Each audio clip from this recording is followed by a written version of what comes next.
सभी को नमस्ते। एक बार फिर से आज आपका स्वागत है इस लाइव में।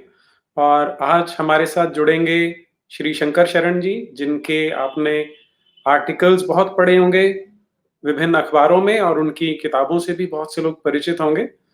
दैनिक जागरण में ये बहुत रेगुलरली इनके लेख छपते रहते हैं और मूल रूप से पॉलिटिकल साइंस इनका विषय है। और आज हम इनकी वैसे तो इनकी बहुत सारी पुस्तकें हैं, जिनमें से अगर मैं आपको कुछ नाम इनके शेयर करता हूँ। भारत में मार्क्सवादी इतिहास लेखन, भारत में प्रचलित सेक्युलरवाद, गांधी के ब्रह्मचर्य प्रयोग, जिहादी आतंकवाद। और लेकिन इनमें हम आज इनकी चर्चा नहीं करेंगे। आज हम इनकी जिस एक किताब की चर्चा करने वाले हैं वो आप लोगों ने थंबनेल में देख ली होगी। इनकी सबसे नई जो पुस्तक है वो है मुसलमानों की घर वापसी, क्यों और कैसे। और इन्हें निवेदन करने का मेरा मुख्य कारण यही था कि बहुत से लोग सिर्फ समस्या की बात करते हैं। लोग बोलेंगे कि ये प्रॉब्लम चल रही है हमारे देश में, कि मिशनरी एक्टिविटीज चल रही हैं, तबलीगी जमात काम कर रही है, लेकिन सॉल्यूशन नहीं है। तो शंकर शरण जी की ये जो किताब है वो हमें सॉल्यूशन देती है कि अगर ये समस्या है तो उसका समाधान क्या है। तो आज हम उनसे इसी पुस्तक पर चर्चा करने वाले हैं कि उन्होंने ये बहुत, अगर आपने नहीं खरीदी है तो ये किताब तुरंत खरीदें और ज़रूर पढ़ें इसे। और मैं ज़्यादा समय ना लेता हुआ शंकर शरण जी को अपने साथ जोड़ता हूँ। नमस्ते शंकर शरण जी, आपका बहुत बहुत स्वागत है हमारे इस यूट्यूब लाइव। नमस्कार, आपका भी और आप सभी भाई बंधुओं का भी जी। मैं आपका एक थोड़ा सा एक संक्षिप्त सा परिचय तो दिया है, लेकिन आप उसमें कुछ यदि जोड़ना चाहें तो आपका स्वागत है उसके लिए। नहीं, वो पर्याप्त है। मैं हिंदी में लिखता रहा हूँ लंबे समय से और पॉलिटिकल साइंस मैंने पढ़ाया है। मैंने बड़ौदा में भी पॉलिटिकल साइंस पढ़ाया है एज ए प्रोफेसर, और अभी दिल्ली में हूँ और लोग मुझे हिंदी लेखक के रूप में ही जानते हैं और ये पर्याप्त है। जी। अच्छा, आज ना मैं आपसे पहले कुछ क्वेश्चंस पूछना चाहता हूँ और ये मुख्यतः तो आपकी पुस्तक से ही संबंधित रहेंगे, जो आपका मूल विषय है पुस्तक का। सब लोग बात करते हैं कि हमारे यहाँ पर जो इस्लामिक जिहाद है उसने शुरू से ही, वैसे तो आज ये कोई आज़ादी के बाद की समस्या तो नहीं है, पहले से ही चली आ रही है कि ये धीरे-धीरे एक विकराल रूप लेती जा रही है। और आज से 100 साल पहले तो शायद हम ये सोच सकते थे कि इसके कोई बहुत ज़्यादा नुकसान नहीं है, लेकिन आज तो हम एक अपने देश का बहुत बड़ा भूभाग खो चुके हैं एक ऐसी विचारधारा के हाथ चलते। और विभिन्न प्रांतों में आज भी बड़ी दयनीय सी स्थिति होती जा रही है। तो ऐसी ऐसी स्थिति में ऐसा लगता है कि कुछ सॉल्यूशन तो निकालना पड़ेगा। और जब घर वापसी की बात आती है तो एक बवाल सा मचना शुरू हो जाता है कि ये तो कोई फ्रिंज एलिमेंट्स हैं जो ऐसा काम कर रहे हैं। तो घर वापसी से ही मैं शुरू करता हूँ कि नॉर्मली एक ना वन लाइनर हमारे देश में बार-बार छोड़ा जाता है कि ये जो जिहाद की बात है, इस्लामिक आतंकवाद की बात है, आज ये सिर्फ हमारे देश में नहीं, आज तो संसार भर में है। तो 2-4 जुमले मैं बचपन से सुनता आ रहा हूँ जैसे-जैसे बड़ा हो रहा था कि कुछ भटके हुए नौजवान हैं जो ऐसा करते हैं। तो यदि यदि कुछ भटके हुए नौजवान ही इस समस्या की जड़ हैं, तो उसके लिए हम ऐसा क्यों सोचें कि सारे मुसलमानों की घर वापसी हमें करानी है? सबसे पहले तो मैं ये स्पष्ट कर दूं कि घर वापसी का मतलब क्या है।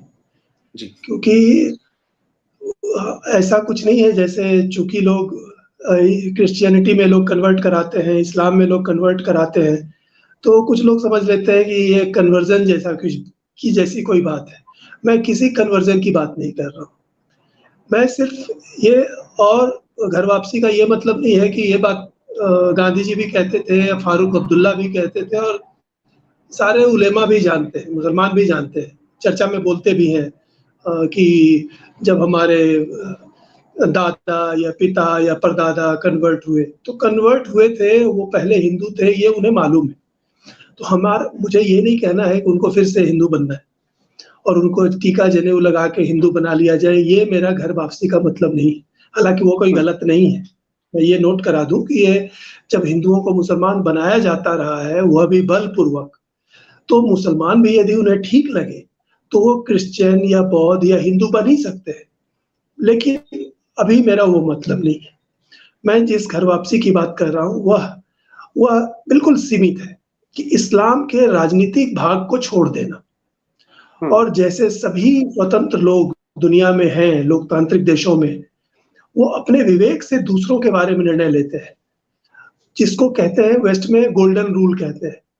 और इसका भारत में इसका अर्थ यह होगा कि दूसरों से आप वही व्यवहार करो जो अपने लिए दूसरों से चाहते हो, कोई विशेषाधिकार नहीं।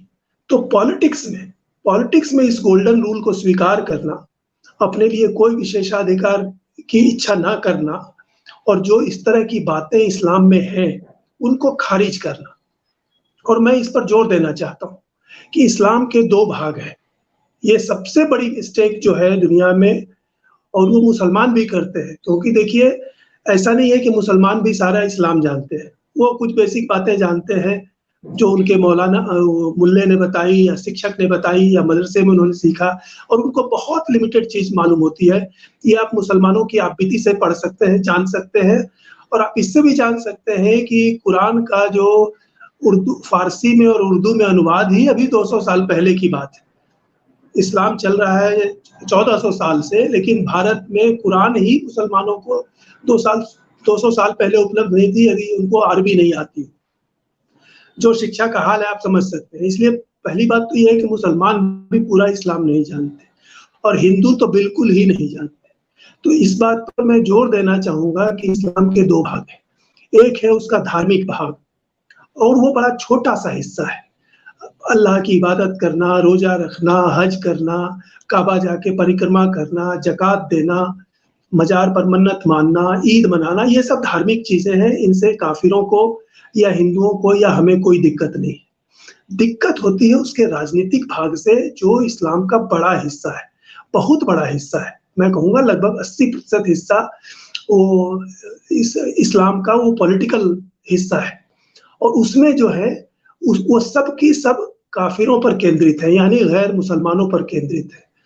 उस राजनीतिक इस्लाम से ही सारी दुनिया को समस्या है, और वो इसलिए है कि राजनीतिक इस्लाम काफिरों को, गैर इस्लामी लोगों को, गैर मुसलमानों को नीच समझता है। ये उसके सिद्धांत में है। उनसे घृणा करता है, उन पर कब्जा करना, अगर वो इस्लाम को ना माने तो उन्हें मार डालना, उनकी संपत्ति ले लेना, उनके परिवार पर कब्जा कर लेना। और अगर इस्लामियों का, मुसलमानों का शासन हो गया तो गैर मुसलमान अगर उनको पूरा मारा नहीं जा सकता हो या उनकी जरूरत हो तो उनको अपने शासन में एक नीचा दर्जा देना। उनके लिए बाकायदा टर्म है जिम्मी, वो एक अलग। फिर उन पर जजिया टैक्स लगाना, उन्हें गुलाम बनाकर बेचना, इस्लामी तरीकों से राजकाज चलाना, इस्लामी कानून बनाना। मैं सिर्फ ये कहता हूँ कि मुसलमान इस पॉलिटिकल हिस्से को छोड़ दें। वो उनको छोड़ना ही पड़ेगा, और वो ऑलरेडी काफी कुछ छोड़ चुके हैं। तो उस राजनीतिक इस्लाम को छोड़ दें, उसके बाद वो मुसलमान भी बने रहे धार्मिक, जिस तरह से यूरोप में है। क्रिश्चियनिटी में जो पिछले 200-250 सालों से परिवर्तन आया है, वो यही परिवर्तन आया है।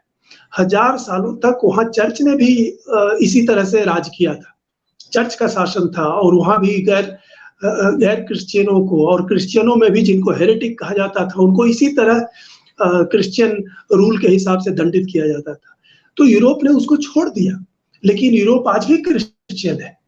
वो चर्च जाता है या नहीं जाता है, फास्ट करता है या नहीं करता है, और लेकिन पॉलिटिक्स में वह हिंदू, बौद्ध, क्रिश्चियन या नास्तिक या लेफ्टिस्ट, इसमें कोई भेदभाव नहीं करता। मेरा ये कहना है कि ये सुधार, ये परिवर्तन इस्लामी समाज में आज नहीं कल आने ही वाला है, क्योंकि आ रहा है, वो ऑलरेडी आ रहा है। तुर्की में अभी पिछले 100 सालों से जो सत्ता चल रही है, मोर और लेस इस्लाम को छोड़कर चल रही थी। एर्दोगान आए हैं तो थोड़ा सा वो फिर से रीअसर्ट कर रहे हैं। ईरान में थी, जो यूरोप अमेरिका में मुसलमान रह रहे हैं, वो ऑलरेडी बहुत सारे पॉलिटिकल इस्लाम की चीजों को सचमुच नहीं मानते, उनको मालूम भी नहीं है और उनको उसकी इच्छा भी नहीं है। तो घर वापसी से मेरा सिर्फ मतलब है उसके पॉलिटिकल पार्ट को खारिज करना, क्योंकि वह गलत भी है। वह उसका समय जब उसको लागू किया गया था, उस समय भी उसका विरोध हुआ था, उस समय भी किसी ने उसको स्वेच्छा से स्वीकार नहीं किया था। तो इस राजनीतिक इस्लाम का जो व्यवहार है वो काफिरों पर केंद्रित है और उसी को राजनीतिक इस्लाम कहते हैं। और वो काफिरों के प्रति नितांत असहिष्णुता और हिंसा से भरा है। और यही सारी दुनिया का वास्तविक इतिहास भी है, जो पिछले 1400 साल के मुस्लिम साहित्य में भी खुलकर एक जैसा मिलता है। और समस्या ये है कि उनके आलिम उलेमा उसको आज भी अनुकरणीय मानते हैं। वो कहते हैं कि इस्लाम में कुछ भी नहीं बदला जा सकता, एक शब्द छोड़ा नहीं जा सकता। फाइन, किताब में लिखी हुई है, प्रोफेट मोहम्मद ने किया था, लेकिन आज आप उससे चल ही नहीं सकते, आप नहीं चल पा रहे हैं। और इसीलिए इस बात को छिपाया जाता है कि पॉलिटिकल इस्लाम और धार्मिक इस्लाम अलग अलग है।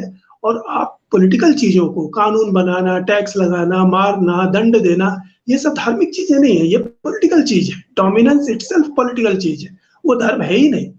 इसलिए ये जो कुछ भटके हुए लोगों वाला जो मामला है, ये जुमला, ये या तो इस्लाम के प्रति अज्ञान है या फिर काफिरों को, गैर मुसलमानों को बेवकूफ बनाना है। क्योंकि कुछ लोग, मान लीजिए कुछ लोग जिनको आप भटके हुए कह रहे हैं, तो इसका मतलब है कुछ लोग नहीं भटके हुए हैं।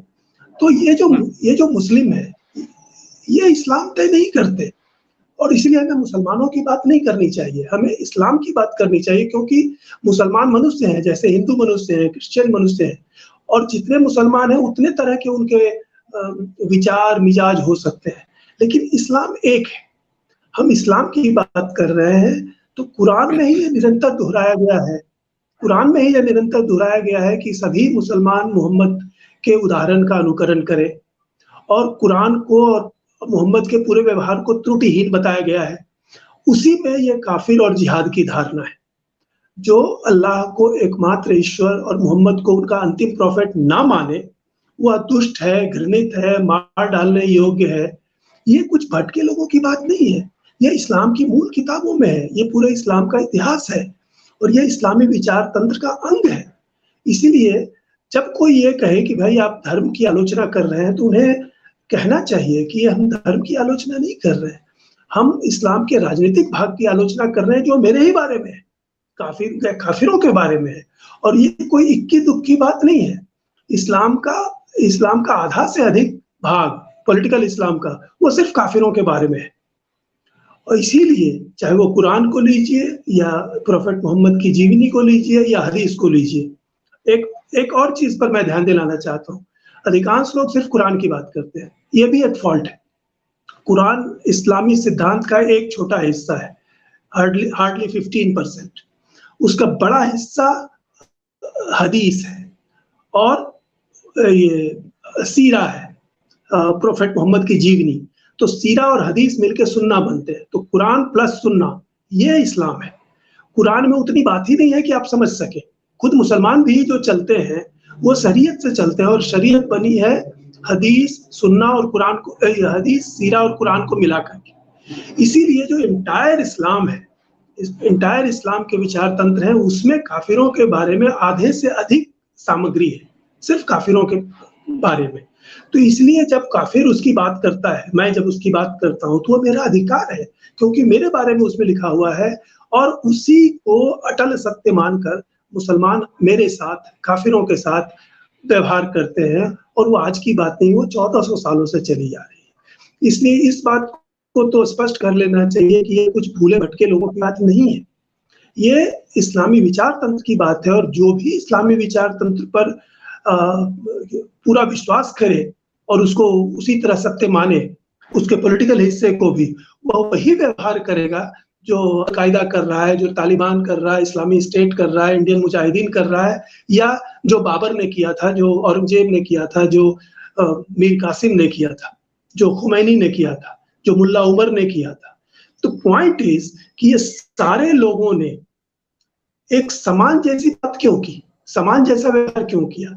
इसलिए कि उसका स्रोत एक है, कुरान है, प्रोफेट मोहम्मद की जीवनी है, हदीस है, और उसमें जो काफिरों के बारे में कहा गया है, उसको उन्होंने अप्लाई किया, यूरोप में किया, अफ्रीका में किया, अरब में किया, एशिया में किया, भारत में किया और अभी अफगानिस्तान में किया। उसमें जो सिमिलैरिटी मिलती है आपको और जो आज भी हो रही है, जो फ्रांस में हो रहा है, आप देखिए कि उसमें एक भी गतिविधि ऐसी नहीं हो रही जो पहले नहीं हुई थी। इसलिए मैं आपके पहले बिंदु पर इन 2 बातों पर ध्यान दिलाना चाहता हूँ कि एक तो इस्लाम के 2 भाग हैं, धार्मिक और राजनीतिक। हमें धार्मिक पर कुछ नहीं कहना है, वो जैसे चाहे वैसे करें। पूरे दुनिया में जो समस्या है और खुद मुसलमानों को भी जहाँ समस्या है, वो उसके पॉलिटिकल भाग से, डोमिनेंस वाले भाग से। और ये कुछ लोगों की बात नहीं है। कुछ लोग उसको नहीं मानते हैं, ये दूसरी बात है। कुछ लोग जिसको आप सज्जन मुसलमान कहते हैं या हम लोग मान लेते हैं कि वो भले मुसलमान हैं, उनके भला होना इस्लाम का सबूत नहीं है। जिस तरह से एक हिंदू डाकू है या एक हिंदू आपको धोखेबाज मिल जाता है, तो ये कोई हिंदू धर्म के बारे में वो रिफ्लेक्ट नहीं कर रहा है। उसी तरह कोई मुसलमान महान संगीतकार है, महान वैज्ञानिक है, महान लेखक है या बहुत भला आदमी है, इससे इस्लाम का कुछ प्रमाणित नहीं होता। इस्लाम के लिए हर हाल में जो विचार तंत्र है, हमें ध्यान उस पर देना चाहिए। हमें शिकायत उससे है क्योंकि उसी के प्रभाव में यह सब गतिविधियां हो रही हैं। जी। अच्छा, जब आपने तमाम सारे उदाहरण दिए कि सीरिया में हो रहा है, मुल्ला उमर ने किया, बाकी लोगों ने किया, तो एक और जुमला ऐसा है जो मैं बचपन से सुनते-सुनते बड़ा हुआ हूँ। वो जुमला है कि हमारे देश में तो गंगा जमुनी तहज़ीब चलती है, तो जो हिंदुस्तान का मुसलमान है वो बाकियों से अलग है, तो फिर आप अपनी किताब में ये घर वापसी की बात करते ही क्यों हैं? या अभी भी आप डिस्कशन जो कर रहे हैं उसमें घर वापसी की बात ही क्यों करते हैं? देखिए, पहली बात तो अगर हिंदुस्तान का मुसलमान अलग तरह का है, तो एक तो मैं पिछली बात पर ध्यान रखना चाहता हूँ कि कोई अलग तरह का हो ही नहीं सकता क्योंकि इस्लाम एक है। लेकिन चलिए, अगर आप कहते हैं कि हिंदुस्तान का मुसलमान अलग तरह का है, तो पाकिस्तान किसने बनाया और क्यों बनाया? पाकिस्तान, अफगानिस्तान में सारे जिहादी ट्रेनिंग कैंपों को कौन चला रहा है? 100 साल पहले वो सारे मुसलमान तो हिंदुस्तानी हैं। हिंदुस्तान तो हजारों साल पुरानी सभ्यता है। इस्लाम भी कम से कम यहाँ 1000 साल से है।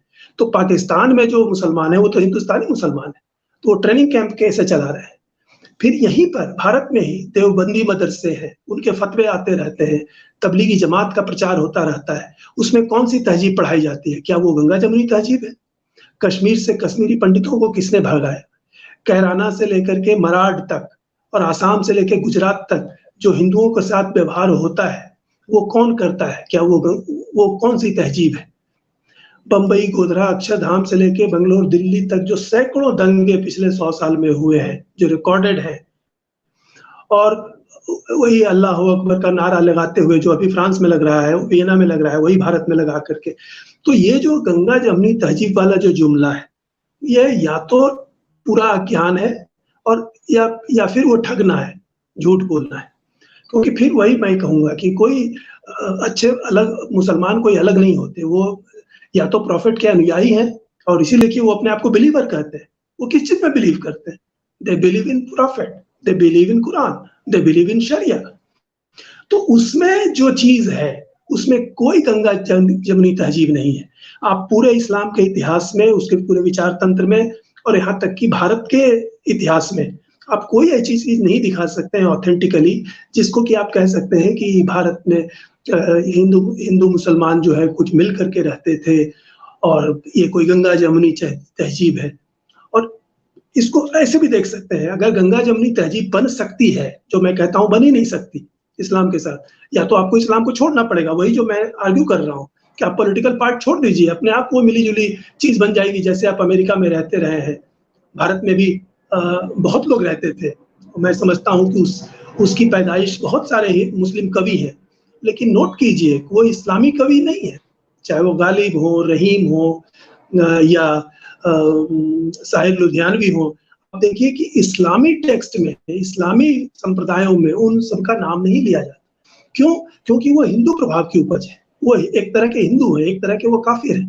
तो गंगा जमुनी तहजीब एक तरह का गलत प्रोपेगेंडा है और ये हमारे यहाँ विकृत इतिहास पढ़ाया गया है, जिसमें ये कहा गया कि भाई वो जो मुस्लिम शासन था वो उसको मुस्लिम शासन नहीं कहना चाहिए। ये पिछले 50 सालों से चल रहा है। हिंदू भी गरीब थे, मुसलमान भी गरीब थे, जैसे आज भी है, लेकिन ये सच नहीं है। पूरे इस्लामी काल का इतिहास भारत में सौभाग्य से मुसलमानों ने ही लिखा है। हिंदू लोग इतिहास की किताबें नहीं लिखते हैं, आज भी नहीं लिखते हैं। उनमें इसके प्रति कोई लगाव नहीं है। तो हमारे भारत में इस्लामी शासन का इतिहास लगभग 100% इस्लामी लोगों ने लिखा है। उनमें अधिकांश प्रत्यक्षदर्शियों ने लिखा है, और उन्होंने सिर्फ जिन बातों पर जोर दिया है वो यही कि वो इस्लामी राज था, नंबर 1, और वो इस्लाम की शान का समय था, नंबर 2, और किन चीजों पर उन्होंने गर्व किया है। उन्होंने गर्व किया है कि लाखों लाख काफिरों को दोजख भेज दिया गया, हजारों मंदिर तोड़ डाले गए, हजारों ब्राह्मणों और भिक्षुओं को मार डाला गया, उनको गोमांस खिलाया गया, भारी मात्रा में चीजें लूटी गई, और जैसा प्रॉफिट ने नियम तय किया था उस हिसाब से मुसलमानों में बांट लिया गया। लाखों लाख पुरुषों, स्त्रियों को, हिंदुओं को पकड़ करके गुलाम बना करके इस्लामी देशों में बेचा गया। तो ये सब चीजें 18th सेंचुरी तक चलती रही है। तो ये किस गंगा जमुनी तहजीब की बात हो रही है? ये टोटली एक फ्रॉड टर्मिनोलॉजी है जिसको वामपंथी इतिहासकारों ने गढ़ा है 50 साल पहले, और वो झूठे इतिहास में ये इतना चल गया है कि पिछली 2 पीढ़ियों से ये बार-बार इसकी चर्चा हो रही है। आप भारत के ही 70-80 साल पहले के विद्वानों, लेखकों, अखबारों और विचार विमर्श को देखिए तो उसमें ये टर्मिनोलॉजी नहीं मिलती है। इसलिए मैं कहूँगा कि ये गंगा जमुनी तहजीब वाली बात को जांचना चाहिए, और मैं सभी से कहना चाहूँगा, आपसे भी, कि आप मेरी बात को ट्रस्ट ना करें कि मैंने कह दिया इसलिए मान लें। मैं सिर्फ ये कह रहा हूँ कि वो आप प्रमाणित स्रोतों में जाकर के आप इसको चेक करें। आपको इस्लामी इतिहास की किताबों में, चाहे यूरोपियनों ने लिखी है चाहे मुसलमानों ने, आपको ये चीजें नहीं मिलेंगी। इसलिए ये ऐसी चीज है कि मैं क्या कहूँ, ये एक तरह से दुखद भी है कि आप मुसलमानों को भी अंधेरे में रखते हैं, हिंदुओं को भी अंधेरे में रखते हैं। तो इस्लाम में किसी काफिरों के साथ मेल मिलाप की बात नहीं की गई है। पूरे प्रॉफिट मोहम्मद की जीवनी में, जीवन के अंत तक, उनकी मृत्यु शैया तक, उन्होंने कभी किसी काफिर के साथ दोस्ती रखने, मेल करके रहने की सलाह नहीं दी, ना उन्होंने ऐसा किया। अगर कभी उस तरह की अवसर आए तो वो टेम्पररी थे, वो पॉलिटिकल एक्सपीडियंसी थे जैसे वार में होता है। इसलिए मैं इस टर्मिनोलॉजी से दूर रहने की सलाह दूंगा। जी। अच्छा, आपने अभी एक बड़ी इंटरेस्टिंग बात बोली। आपने कहा कि जो विभाजन हुआ हमारे देश का, वो जो विभाजन हुआ है, वो हमारे देश के ही मुसलमान थे उनके कारण हुआ। लेकिन हमें बचपन से पढ़ाया गया कि वो तो अंग्रेज़ों की डिवाइड एंड रूल पॉलिसी थी जिसके चलते ये विभाजन हुआ है। नहीं, ये उसी झूठे इतिहास प्रचार का पार्ट है। जैसा मैंने अभी आपको कहा कि ये पॉलिटिक्स है, और ये पॉलिटिक्स इस्लामी भी करते हैं और लेफ्टिस्ट भी करते हैं, दोनों हिंदू विरोधी हैं। और इस बात को नोट करना चाहिए कि चूंकि इस्लाम का जो पॉलिटिकल पार्ट है, और पॉलिटिकल पार्ट डोमिनेंस पर आधारित, डोमिनेंस केंद्रित है, और डोमिनेंस ओवर द काफिरों पर डोमिनेंस। तो आप जान लीजिए कि पॉलिटिक्स में अपने विरोधी को या प्रतिद्वंदी को या दुश्मन को धोखा देना तो जरूरी काम होता है, ये उस धोखे का पार्ट है। और ये पूरा इतिहास लेखन जो पिछले 50 सालों से चल रहा है, बल्कि शुरुआत तो पहले ही हो गई थी, मोहम्मद अजीब ने ही शुरू किया था, जिसमें है कि ये सॉरी क्या आपका पॉइंट था? मेरा पॉइंट था डिवाइड एंड रूल अंग्रेजों ने किया। हाँ, ठीक, करेक्ट। देखिए, उन्होंने डिवाइड नहीं किया। पॉइंट ये है, डिवीजन पहले से था। डिवीजन का उपयोग तो कोई भी करेगा। आज भी हमारे पॉलिटिशियन क्या करते हैं, वो जातियों का इंतजार, वो सारी फूट का उपयोग करते हैं, वोट बैंक किस और किसको कहते हैं। तो अंग्रेज वही करते थे। कभी मुसलमानों का उपयोग करते थे हिंदुओं के खिलाफ, हिंदुओं का उपयोग करते थे मुसलमानों के खिलाफ। बट ये डिवीजन तो 1000 साल से है, और ये सर सैयद ने कहा है, उससे पहले कहा है, ये अल्लामा इकबाल ने तो 20वीं शताब्दी में कहा है, शिकवा और जवाब शिकवा में, जब पूरा इस्लाम का शासन था और हिंदुओं के खिलाफ, काफिरों के खिलाफ इतने भयंकर अत्याचार हुए, तो डिवाइड तो पहले से बना हुआ। अंग्रेजों ने उसको यूज किया। पहले मुसलमानों को कुचला 1857 में, चूंकि गदर का नेतृत्व वो लोग कर रहे थे। और फिर जब सर सैयद के नेतृत्व में नई मुसलमानों की नई पीढ़ी खड़ी हुई, जिन्होंने अंग्रेजों के साथ दोस्ती बना करके अपनी इस कम्युनिटी को आगे बढ़ाने की कोशिश की, तब उन्होंने उनकी मदद से कांग्रेस को और हिंदुओं को दबाया। तो ये डिवाइड एंड रूल अंग्रेजों की जरूर थी, लेकिन डिवीजन पहले से था, और डिवीजन भी बेचारे यहाँ के मुसलमानों ने नहीं किया। डिवीजन तो स्वयं प्रोफेट मोहम्मद ने किया हुआ है। प्रोफेट मोहम्मद ने का पूरा सिद्धांत काफिर और मोमिन पर आधारित है, और उसमें काफिरों के लिए कोई ऐसी चीज नहीं है जो मुसलमानों के लिए लागू हो, और मुसलमानों के लिए एक भी ऐसी चीज नहीं है जो काफिरों के लिए लागू हो। तो पूरा इस्लाम का जो फाउंडेशन है वो इस डुअलिज्म पर है।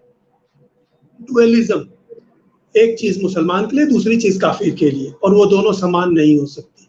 तो भाई जिस विचार तंत्र की बुनियाद ही काफिर मोमिन पर, टू टाइप्स ऑफ ह्यूमैनिटी पर है, जिसमें एक को पूरी दुनिया जीत लेनी है और दूसरे को खत्म हो जाना है या कन्वर्ट हो जाना है। ऐसी स्थिति में अंग्रेजों को दोष देना ये सिर्फ झूठे इतिहास के बल पर पॉलिटिकल प्रोपेगेंडा है।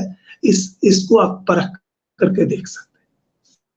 जी, अच्छा, अब अभी जो आपने हमें आंसर दिए कि ये जो मार्क्सवादी थे, इन्होंने हिस्ट्री ऐसी लिखी। हाँ जी, अब एक नई चीज जो देखने को मिल रही है, अब वो हमें टेक्स्ट बुक्स में तो नहीं मिलती, कुछ ऐसे टीवी चैनल्स हैं, स्पेशली इसमें मैं एनडीटीवी का नाम ले सकता हूं। आवाज आ रही है? जी, आवाज आ रही है आपकी। अभी जो आपने हमें आंसर किए कि ये जो मार्क्सवादी थे, इन्होंने हिस्ट्री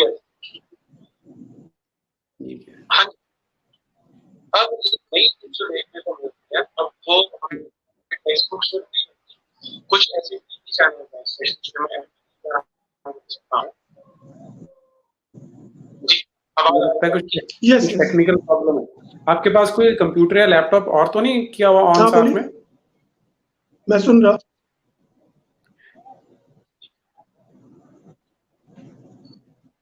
ओके, मैं रिपीट करता हूं क्वेश्चन कि कुछ टीवी चैनल्स हैं, स्पेशली जैसे एनडीटीवी है, ये जब इस्लाम की डिस्कशन के लिए बैठते हैं, लोगों को बिठाते हैं साथ में, तो दो चार मुल्ला मौलवी बैठे हैं और एक सेंटेंस बोला जाता है आपकी बात कि सलाफी और वहाबी इस्लाम जो है वो तो बड़ा कट्टर है, कि सलाफी तरह का एक इस्लाम है, एक वहाबी तरह का इस्लाम है, वो कट्टर है, लेकिन बाकी के तो बड़े डिफरेंट से इस्लाम है, वो ज्यादा नुकसान नहीं करते हैं।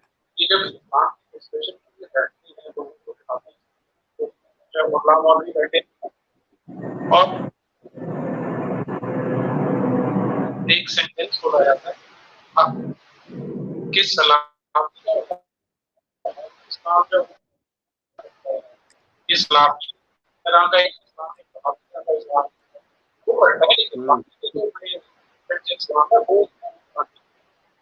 देखिए, ये भी वो धोखा देने की टेक्निक है कि चूंकि किसी को इस्लाम मालूम तो है नहीं काफिरों को। पॉइंट इज, उनमें जो फर्क है वो धार्मिक बिंदुओं पर है। रोजा कैसे रखें या ना रखें, कपड़ा कैसे पहने या ना पहने स्त्रियों, तो ये, लेकिन पॉलिटिक्स में कोई डिवीजन नहीं है, पॉलिटिक्स में कोई डिफरेंस नहीं है। शिया सुन्नी का अंतर ले लीजिए, सबसे बड़ा अंतर तो शिया सुन्नी का है। शिया सुन्नी में आपस में धार्मिक मुद्दे पर जो भी विभाजन हो, लेकिन दोनों पूरी तरह एक मत है कि काफिरों के साथ कैसा व्यवहार और क्या जिहाद करना चाहिए। चाहे आप सीरिया को ले लीजिए, ईरान को ले लीजिए, या अल-कायदा को ले लीजिए, दोनों, और आपस में उनकी धार्मिक मुद्दों पर जो डिफरेंस हो, काफिरों के प्रति व्यवहार में, चाहे अल-कायदा के नेता हो या अयतुल्लाह खुमैनी हो, दोनों में रत्ती भर अंतर नहीं था। तो ये जो सलाफी और वहाबी वाला जो डिफरेंस है ना, वो सिर्फ काफिरों को चकमा देने के लिए किया जाता है।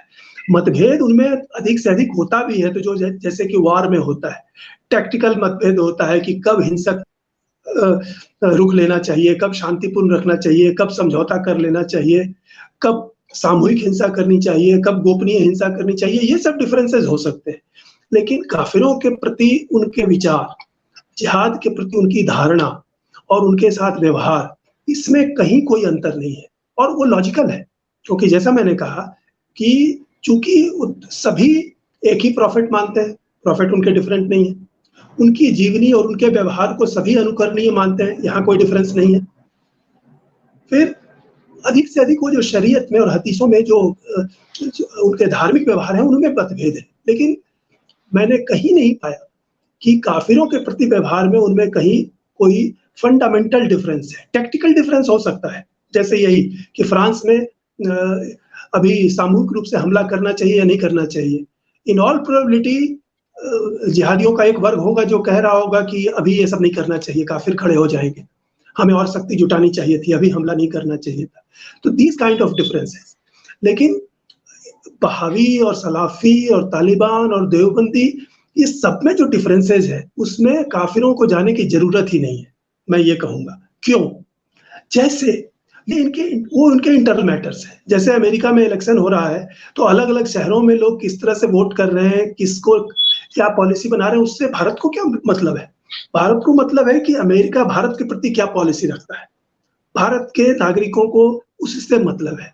उसी तरह इस्लाम की विभिन्न धाराएं, विभिन्न संप्रदाय, शरीयत के उनके 5 फिरके हैं, वो आपस में क्या तय करते हैं, क्या नहीं तय करते हैं, उससे हमें काफिरों को कुछ लेना देना नहीं है। और जब मैं घर वापसी वाली पुस्तक पर केंद्रित हूं तो मैं हमेशा ध्यान दिलाना चाहूंगा कि मैं सारी बातचीत काफिर के नजरिए से कर रहा हूं।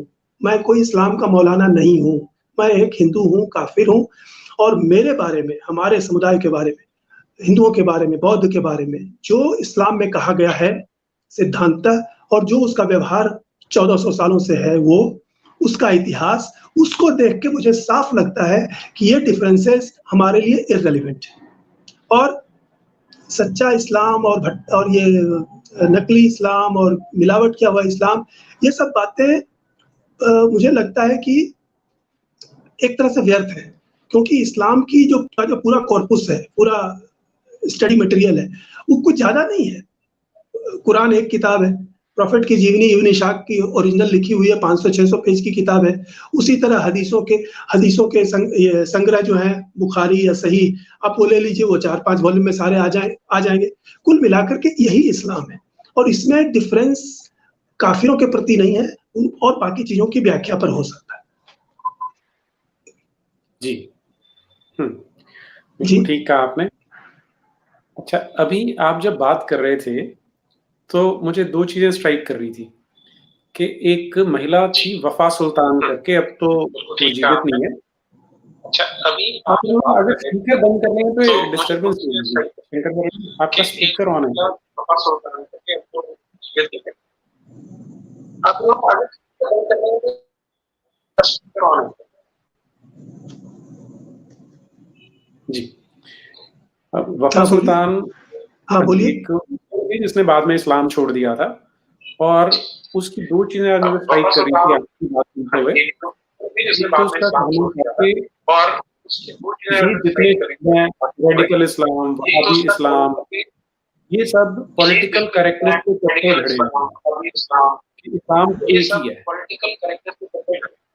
और दूसरी चीज़ जो उससे लोग पूछते थे कि क्या तुम, अब ऐसा कहा जाता है कि 170 करोड़ मुसलमान हैं, कि क्या तुम सबको कन्वर्ट करना चाहती है? तो मेरा आपसे है कि आप क्या सबकी घर वापसी कराना चाहते हैं? देखिए, मैं तो, वो तो आपने अच्छा किया वफ़ा सुल्तान का उदाहरण दिया, क्योंकि उनकी पुस्तक सबको पढ़नी चाहिए, मुसलमान को भी और हिंदू को भी, क्योंकि वो प्योर अरब में पैदा हुई, उसका जीवन देखा, प्योर इस्लामी समाज के अंदर वो बढ़ी, इसलिए उन्होंने एक-एक चीज़ तफ़सील से लिखी, और उससे साफ दिखता है, और उन्होंने बड़ी वेदना से, दुःख से उसको एक्सप्लेन किया है कि इस्लामी समाज में महिलाएँ और बच्चे सामान और जूते और गुड्स की से ज्यादा हैसियत नहीं रखते, प्रॉफिट से ज्यादा हैसियत नहीं रखते। तो उनका ये कहना था कि जो इस्लामी समाज अपने आधे हिस्से को इस हाल में रखता है, वो कभी प्रोग्रेस कर ही नहीं सकता, वो कभी मनुष्य बन ही नहीं सकता। इसका सच्चाई। दूसरी बात, जहाँ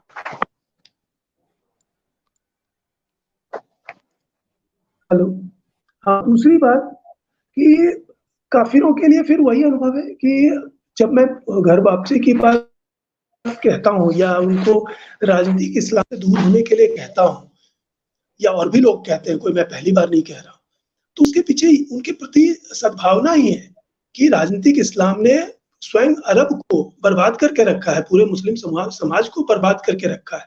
उनकी प्रगति रुकी हुई है 1400 सालों से, उस समाज की।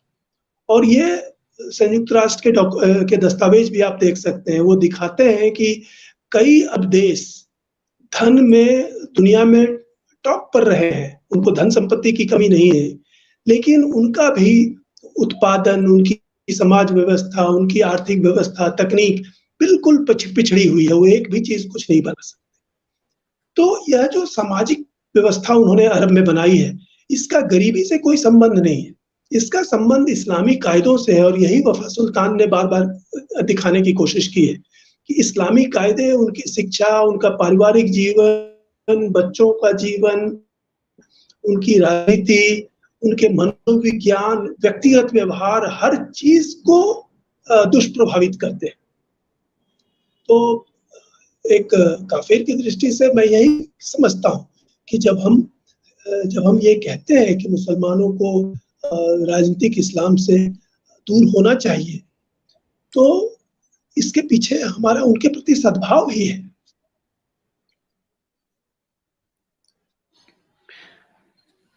जब आप सद्भाव की बात करते हैं, तो आप सीधा-सीधा इमाम, मौलवी, मौलाना के पेट पे लात मार रहे हैं, तो फिर ये सद्भाव कहाँ से हुआ? उनकी तो आप दुकान बंद करा देंगे अगर ऐसा घर वापसी हुई तो।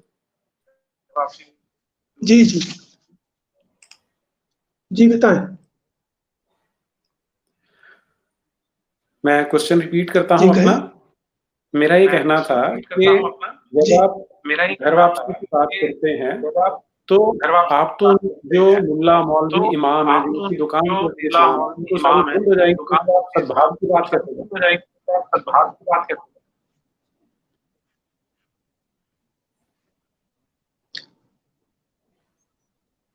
आप फिर से पूछिए प्लीज़। मैं सुन आपका नहीं उधर पाया। क्या स्पीकर ऑन है? स्पीकर ऑन है क्या आपके? नहीं, ऑन तो नहीं लग रहा है। हाँ, क्योंकि बताइए। इको आ रही है। या तो आप वो अगर लगा लें कान पे तो मेरे ख्याल से ज़्यादा उपयुक्त होगा। ओके, आप बोले, मैं लगाता हूँ।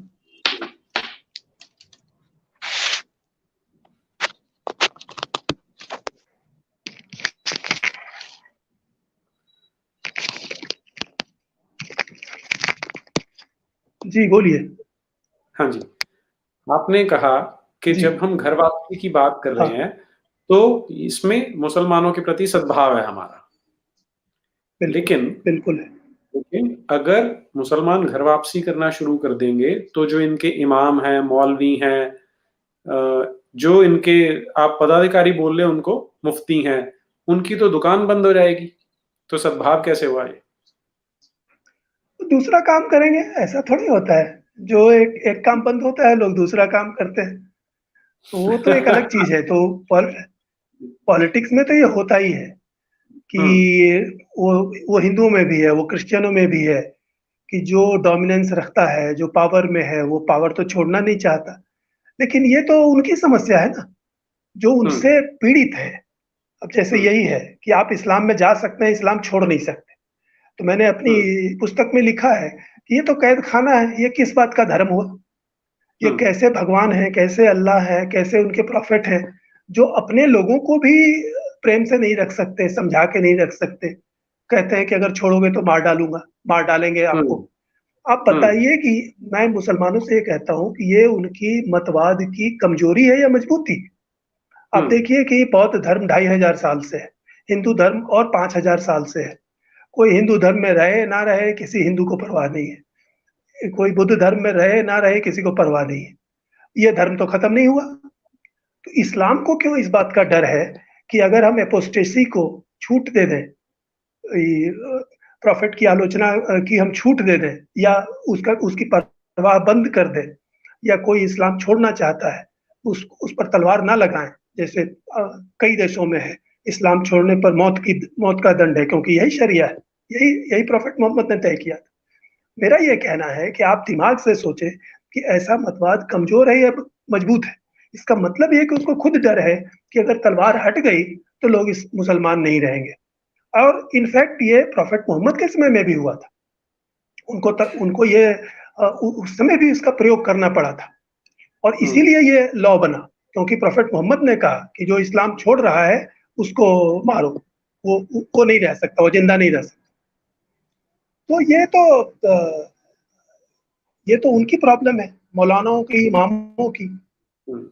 हमें तो साधारण मुसलमानों को यही कहना है कि भाई आप उनके कब्जे में, उनकी प्रॉपर्टी की तरह, आपको जब तक ये फीलिंग है गर्व की कि हम तो दुनिया के राजा होने वाले हैं या हो गए थे, फिर हो जाएंगे, हम लूट सकते हैं, हम मार सकते हैं, हमसे लोग डरते हैं, अमेरिका भी डरता है, फ्रांस भी डरता है, गांधी जी डरते थे, संघ परिवार डरता है। और आप देखिए कि वो दिन रात डोमिनेंस की भाषा बोलते हैं, चाहे ओवैसी बोले या तबलीगी जमात के मौलाना बोले, देवबंदी बोले, बरेलवी बोले, जिन्ना जिन्ना को लीजिए, अली बंधु के भाषण लीजिए, सब में एक सूत्र समान है, डोमिनेंस। काफिर हमसे डरते हैं, वो तो गए गुजरे हैं, वो नीच है। तो मुसलमानों में ये जो फॉल्स सेंस ऑफ प्राइड है, मैं फॉल्स इसलिए कहता हूं कि वो अपनी स्थिति और दुनिया की स्थिति की तुलना करके नहीं देखते कि उनकी स्थिति वास्तव में क्या है। पूरे इस्लामी समाज ने कुछ प्रोड्यूस नहीं किया है पिछले सैकड़ों सालों में। वो काफिरों की बनाई चीजें इस्तेमाल करते हैं और उन्हीं पर धौंस डालते हैं। मुझे लगता है ये एक मानसिक समस्या भी है कि आप कमजोर हैं लेकिन आप अपने आप को मजबूत समझते हैं। क्यों? विवेकानंद ने कहा था, क्योंकि हम आपको मार सकते हैं। हम सबसे महान क्यों हैं? क्योंकि हम आपका कत्ल कर सकते हैं। ये कोई महानता नहीं है। ये तो दूसरी दुनिया, काफिर दुनिया भली है, डेमोक्रेटिक है, मानवीय है, कि आपको उसी टोकन में जवाब नहीं देती। नहीं तो दुनिया में 25 देश ऐसे हैं जो अगर ये तय कर लें कि उन्हें किसी देश को, किसी इस्लामी देश को मिटा देना है तो मिटा दे सकते हैं। मगर वो ऐसा नहीं करते, क्योंकि वो डेमोक्रेटिक है, वो मानवीय है, वो उचित अनुचित, नैतिक अनैतिक समझते हैं, और वो दूसरी दृष्टि से समझते हैं कि सभी मनुष्य समान है, मुसलमान भी हमारे समान है, हमें उनके साथ ऐसा व्यवहार नहीं करना है। लेकिन इस्लामी मौलाना, इस्लामी पूरा विचार तंत्र इसको काफिरों की कमजोरी समझता है। ये एक ऐसी चीज है जिस पर मैं सिर्फ ध्यान दिलाना चाहता हूं कि आप इसकी तुलना करके देख लें, और देख लीजिए चाइना में, देख लीजिए चाइना ने जब खुल के कह दिया है कि हम तो कुछ नहीं आपका सुनने वाले हैं, तो कोई आवाज नहीं उठती। ये देखिए, ये है language of strength, language of sword. तो जब कोई भी देश जो चाइना कर रहा है वो दूसरा भी कर सकता है, नहीं कर रहा है ये उसकी भलमनसाहत है।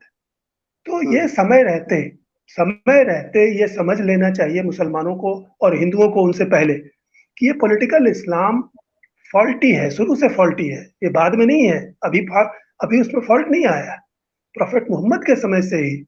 और आपको मैं एक इंटरेस्टिंग बात बताता हूँ जो मुसलमान भी बहुत कम जानते हैं, कि प्रॉफेट मोहम्मद ने पहले 13 साल शांतिपूर्ण प्रचार किया था मक्का में रह करके अपनी बातों का, कि देखो भाई, मैं अल्लाह का प्रॉफिट हूँ, मुझे उन्होंने दुनिया का प्रॉफिट बनाया है। उनको शिष्य नहीं मिलते थे, पूरे 13 साल में उनको 150 शिष्य मिले मक्का में। जब वो मदीना गए तब उन्होंने सशस्त्र बल संगठित किया, फिर जिहाद शुरू किया, फिर उनकी संख्या एक्सपोनेंशियली बढ़ने लगी। प्रतिवर्ष 10,000 उनको शिष्य मिले, और अगले 9 सालों में 1 लाख मुसलमान हो गए। फिर उन्होंने उसी जिहाद की टेक्निक का प्रयोग करके दुनिया जितना कब्जा कर सकता था किया, और बाद में भी किया। तो पॉइंट इज कि इस्लाम के विचारों में, इस्लाम के मैसेज में, धार्मिक मैसेज में ऐसा कोई विशेष बात नहीं है जिससे लोग आकर्षित होते थे। और इसीलिए एक बार आने के बाद जब वो बाहर जाना चाहते थे, जब उनको लगता था कि ये तो कुछ खास बात नहीं है, हम अपने पहले वाले धर्म में ही ठीक थे, पैगान ही ठीक थे, क्रिश्चियन ही ठीक थे, तो उनको इसकी इजाजत नहीं थी।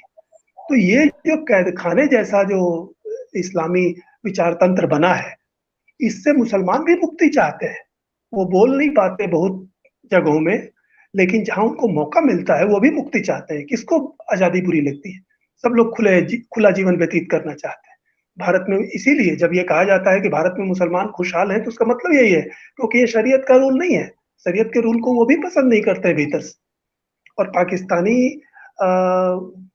मुल्हिद हैं हैरिस सुल्तान, उन्होंने अपनी अपनी जीवनी लिखी है, उसका अनुभव लिखा है। उन्होंने लिखा है कि पाकिस्तान में जो मिडिल क्लास मुसलमान है, उसमें 90% को कुछ मालूम ही नहीं है कि एक्चुअली इस्लामिक रूल रेगुलेशंस क्या है। जब उनको बिना बताए पूछा जाता है कि तुम कैसे जीना चाहते हो, क्या उचित है, क्या अनुचित है, तो वो एग्जैक्टली वैसे ही बोलता है जैसे कोई क्रिश्चियन बोलेगा, जैसे कोई हिंदू बोलेगा। जब उसको बताया जाता है कि ये इस्लाम के खिलाफ है, तब जाकर के वो सचेत होते हैं और फिर लड़ने लगते हैं कि नहीं, अब ये नहीं, ये होना चाहिए।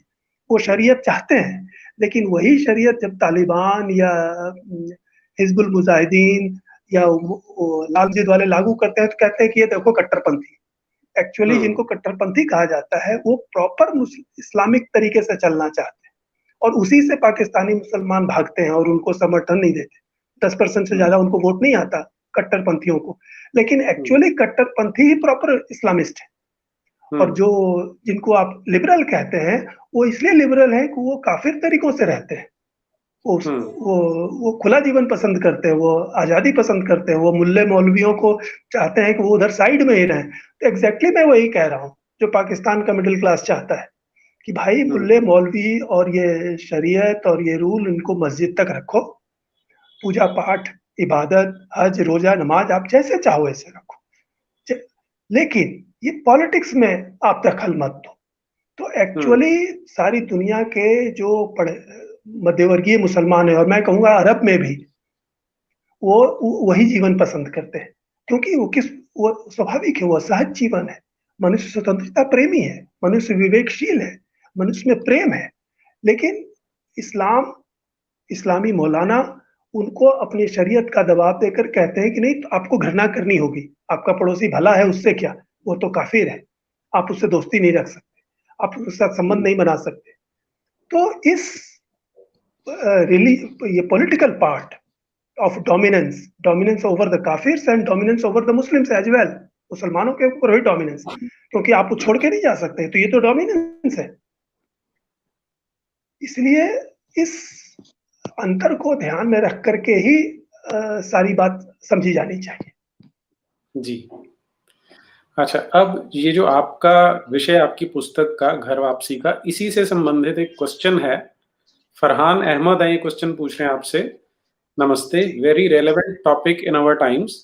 Is there any particular ritual to be performed for a Muslim to come back to Sanatan according to the Vedas? नहीं, देखिए, this is very interesting question, बहुत अच्छा सवाल है, धन्यवाद फरहान जी। आप ये देखिए कि हिंदू वर्ड पूरे हिंदू ग्रंथों में कहीं नहीं है, सनातन वर्ड भी कहीं कहीं है, और सनातन का मतलब है परमानेंट, इटरनल, ठीक है, ये कोई नाम नहीं है। और इसीलिए हिंदू धर्म को आप इस्लाम की तरह, जुडाइज्म की तरह, क्रिश्चियनिटी की तरह कोई रिलीजन ना माने, ये रिलीजन है ही नहीं, ये ज्ञान परंपरा है। और इस ज्ञान परंपरा में पूजा पाठ की सैकड़ों विधियां हैं, और ना पूजा पाठ करने की भी छूट है, ईश्वर को मानने की छूट है, ईश्वर को ना मानने की भी छूट है। देवी देवताओं को पूज सकते हैं, नहीं भी पूज सकते हैं, और सभी हिंदू हैं, सभी सनातनी। उनका विश्वास, उनका जो विश्वास है वो ये है कि एक परम शक्ति है, परमात्मा है, उसका बनाया हुआ ये जगत है, हम भी जीव जंतुओं, पेड़ पौधों की तरह हम भी एक हैं उसमें। उस प्रकृति के नियम के अनुसार हम अपने धर्म का पालन करें, बस ये हिंदू धर्म है। तो आपसे या मुसलमानों से ये अपेक्षा मैं नहीं कर रहा हूं कि वो किसी रिचुअल के हिसाब से वो हिंदू बन जाए। मैंने जैसा पहले कहा, वो इस्लामी, वो भी खास करके जो पॉलिटिकल इस्लामी पार्ट है, उसको छोड़ दें, उसके बाद वो ऑलरेडी हिंदू है, क्योंकि हिंदुओं में हर तरह के संप्रदाय हैं। आप देखिए, कश्मीर से कन्याकुमारी तक, कश्मीरी पंडितों से लेके केरल के नंबूदरी ब्राह्मणों तक, और आसाम के योद्धा हिंदुओं से लेकर के गुजरात के शांतिप्रिय हिंदुओं तक, कृष्ण पूजक हिंदुओं तक, हजारों एंडलेस तरीके के रीति रिवाज है। इसलिए आप किसी भी रीति रिवाज को चुन सकते हैं। अगर आप इस्लाम के धार्मिक पक्ष को भी छोड़ना चाहते हैं, मोस्ट वेलकम, क्योंकि ऑलरेडी वो फॉरेन चीज है हमारे लिए, किसी मुसलमान को समझ में नहीं आती। And the important part, not irrelevant, कि 99% मुसलमान जो भारत में हैं वो हिंदुओं की संतान है और लाचारी में हिंदू बने थे। एक भी टेक्स्ट पूरे 1000 साल में नहीं मिला है जिसमें किसी भारतीय मुसलमान ने कहा हो कि उनके पूर्वज, उनके दादा, उनके परदादा मुसलमान बन के बड़े खुश हुए थे और उससे उनको कुछ ऐसी उपलब्धि मिली जो पहले नहीं मिली थी। Other than dominance, other than power, other than rule, other than बूटी, अदर देन वुमेन, इस तरह की चीजों को छोड़ करके, मटेरियल चीजों को छोड़ करके कुछ भी उन्होंने प्राप्त नहीं किया। इसलिए अगर आप वो भी छोड़ना चाहते हैं तो वो भी छोड़ सकते हैं। लेकिन अभी फिलहाल जो मेरी पुस्तक का दायरा है वो ये है कि आप राजनीतिक इस्लाम को छोड़ दें और अगर धार्मिक इस्लाम को भी छोड़ दें तो आप ऑलरेडी हिंदू हैं, क्योंकि हिंदू की एक ही परिभाषा पूरी दुनिया जानती है और ये हिंदू शब्द विदेशियों ने दिया है हमें और उसकी एक ही परिभाषा है और वो सही परिभाषा है कि जो भी क्रिश्चियन नहीं है, मुसलमान नहीं है, they are Hindus within the Indian boundary. Bharat की सीमा के अंदर जो मुसलमान नहीं है और जो क्रिश्चियन नहीं है, उन्हीं को हिंदू नाम खुद विदेशियों ने दिया था। यह हिंदू नाम हिंदुओं ने खुद को नहीं दिया है क्योंकि उनका कोई रिलीजन नहीं है, उनकी कोई ऐसी विचार प्रणाली, बिलीफ सिस्टम नहीं है जिसको सबको मानना ही है। यहाँ तो ये तो ऐसा है कि आप कोई बिलीफ ना माने फिर भी आप हिंदू है, सनातनी है। तो इसलिए आपको किसी चीज, कोई अनुष्ठान करने की जरूरत नहीं है। यद्यपि अनुष्ठान भी घर वापसी के हैं जो सदियों से चल रहे हैं भारत में, और ये भी एक इम्पॉर्टेंट चीज है जो मैं उल्लेख कर दूं चलते चलाते कि ये घर वापसी कोई नई बात नहीं है, ये सदियों से चल रही है। ये बहुत पुराने लेखों में भी मिलता है कि कोई वहाँ फारस गया या अरब गया, वहाँ मुसलमान हो गया और फिर उसको अच्छा नहीं लगा, फिर वापस आ गया, फिर उसने उसको छोड़ दिया तो उसका गाजे बाजे से स्वागत हुआ। वो पंजाब की ही घटना है, अब मैं भूल रहा हूँ, कम से कम 3-4 शताब्दी पहले की है। महाराष्ट्र में, पंजाब में, बहुत जगहों में, और उसके रिचुअल्स भी कुछ लोगों ने बनाए। शिवाजी ने कुछ रिचुअल बनवाए थे पुरोहितों से कह करके महाराष्ट्र में, वो आपको कहीं मिल जाएंगे अगर उसकी आवश्यकता आप समझते हैं तो। और उसमें कुछ नहीं था, वो कहीं गंगा स्नान कराते थे, कहीं समुद्र स्नान कराते थे, गायत्री मंत्र पढ़वाते थे। तो दीज आर ऑल ऑप्शनल और आपको जो पसंद हो वो आप करें। मिर्जा गालिब ने भी एक बार कहा था, वो वाराणसी काशी गए थे और गंगा स्नान करके इतने मगन हो गए कि उन्होंने कहा कि मेरा मन करता है मैं यहीं तिलक लगा करके बैठ जाऊं और यहाँ से अब जाऊं ही नहीं। तो अपनी अपनी मर्जी है, इसलिए ये कोई बड़ी बात नहीं। जी। अच्छा, एक चीज बताइए, जब हम जैसे आपने एग्जांपल दिया क्रिश्चियनिटी का कि क्रिश्चियनिटी जिस तरह से डिक्लाइन पे जा रही है, तो लेकिन अभी भी क्रिश्चियन नेशन है, तो वैसा ही इस्लाम के साथ हो जाए। इसमें एक क्वेश्चन ये उठता है कि वहां पर वो क्रिश्चियनिटी का वो भयंकर रूप था वो तो खत्म हो गया, लेकिन दो प्रॉब्लम्स हैं उसमें। एक तो जो अंडरलाइंग स्ट्रक्चर है वो अभी भी क्रिश्चियनिटी का है, और दूसरा ये जो मिशनरीज हैं वो हमारे देश में सत्यानाश कर रहे हैं। तो अगर ये उस रूप को अपना लेंगे तो एक नई समस्या खड़ी हो जाएगी। नहीं, ये देखिए, मिशनरीज तो ये तो कैथोलिक चर्च का तंत्र है। तो चर्च तो जाते ही नहीं है अब यूरोप और अमेरिका में अधिकांश लोग। तो ये चर्च की अपनी गतिविधि है। जो आपने कहा कि जैसे मुल्लों का कारोबार है, उधर पादरी और बिशप और वेटिकन का कारोबार है। तो वो कारोबार इस्लाम में अगर कुछ लोग वो करना चाहें, अगर स्वेच्छा से करते हैं, ये दबाव नहीं डालते हैं, तो कोई दिक्कत नहीं है। हिंदू धर्म या कोई उनको मना तो करता नहीं है अगर कोई स्वेच्छा से बन जाए। लेकिन यही तो पॉइंट है। मुझे लगता है कि ये क्रिश्चियनिटी के बारे में भी सच है और इस्लाम के बारे में भी सच है कि भारत में स्वैच्छिक कन्वर्जन का इंस्टांस मिलता ही नहीं है। नियोगी कमीशन को तो एक भी क्रिश्चियन नहीं मिला 1956 में। उसने पूरी जांच की थी मध्य प्रदेश के इलाकों में कि ये जो कन्वर्जन एक्टिविटी हो रही है, तो उन्होंने हजारों लोगों की गवाहियां ली और कई गांव में, दर्जनों गांव में गए थे, और वो नियोगी कमीशन की रिपोर्ट में दर्ज है कि उनको एक भी क्रिश्चियन ऐसा नहीं मिला जो बिना दबाव या लोभ के क्रिश्चियन बना हो। तो इस्लाम के साथ तो ये और भी ज्यादा है, और वो उन्हीं की किताबों में 1000 बार लिखा हुआ है कि डर से लोग मुसलमान बने, डर से लोग मुसलमान बने या लोभ से बने, कि भाई अगर मुसलमान बन जाओगे तो तुम्हारी जान बच जाएगी, मुसलमान बन जाओगे तो तुम्हारी प्रॉपर्टी नहीं छीनेंगे, मुसलमान बन जाओगे तो तुम्हारे घर की औरतों को उठा के नहीं ले जाएंगे। तो इस तरह से लोग मुसलमान बने थे, और वो तो हाल में पाकिस्तान में भी हुआ है। पंजाब में जो वेस्ट पंजाब है, वेस्ट पंजाब में बहुत से सिख और हिंदू परिवारों ने डिसीजन लेकर के इस्लाम अपनाया, क्योंकि उनको ये ऑप्शन दिया गया था, या तो तुम्हारा सब कुछ लूट लेंगे तुम्हारे परिवार समेत, और नहीं तो तुम मुसलमान बन जाओ। तो जान बचाने के लिए लोग मुसलमान बनते। तो वो क्या होगा वो हमारी चिंता नहीं है, उससे मानवता निपट लेगी। पूरे यूरोप ने उसको निपट लिया, तो क्रिश्चियनिटी में तो अब कोई जान नहीं है, वो तो अब रिचुअल के रूप में बचा हुआ है। और वो यहाँ भी भारत जैसे देशों में तो उनकी सफलता और भी असंभव होती अगर हमारे पॉलिटिशियंस और हमारी शिक्षा प्रणाली सही होती। उन्होंने उनको छूट दे रखी है, और एक तरह से भ्रष्टाचार का भी उसमें पोर्शन है, मिशनरीज उनको मिला करके रखते हैं। लेकिन मैं समझता हूँ कि वो छोटी सी चीज है। एक बार ये सही शिक्षा जिसकी चर्चा हम लोग कर रहे हैं, जैसे आज इस्लाम की चर्चा कर रहे हैं, वही क्रिश्चियनिटी के बारे में भी है। वो एक बार शिक्षा सामने आ जाए, हिंदुओं को फ्री छोड़ दिया जाए कि आप भी मिशनरियों से डायलॉग कीजिए, आप भी क्रिश्चियनिटी के साथ डायलॉग कीजिए, और उनकी जिस तरह से वे प्रचार करते हैं और कन्वर्ट करते हैं, आप भी करा सकते हैं। ये सिर्फ छूट मिल जाए तो मुझे लगता है कि हम बहुत सारे क्रिश्चियनों को भी हम वापस ले सकते हैं, लेकिन स्वेच्छा से।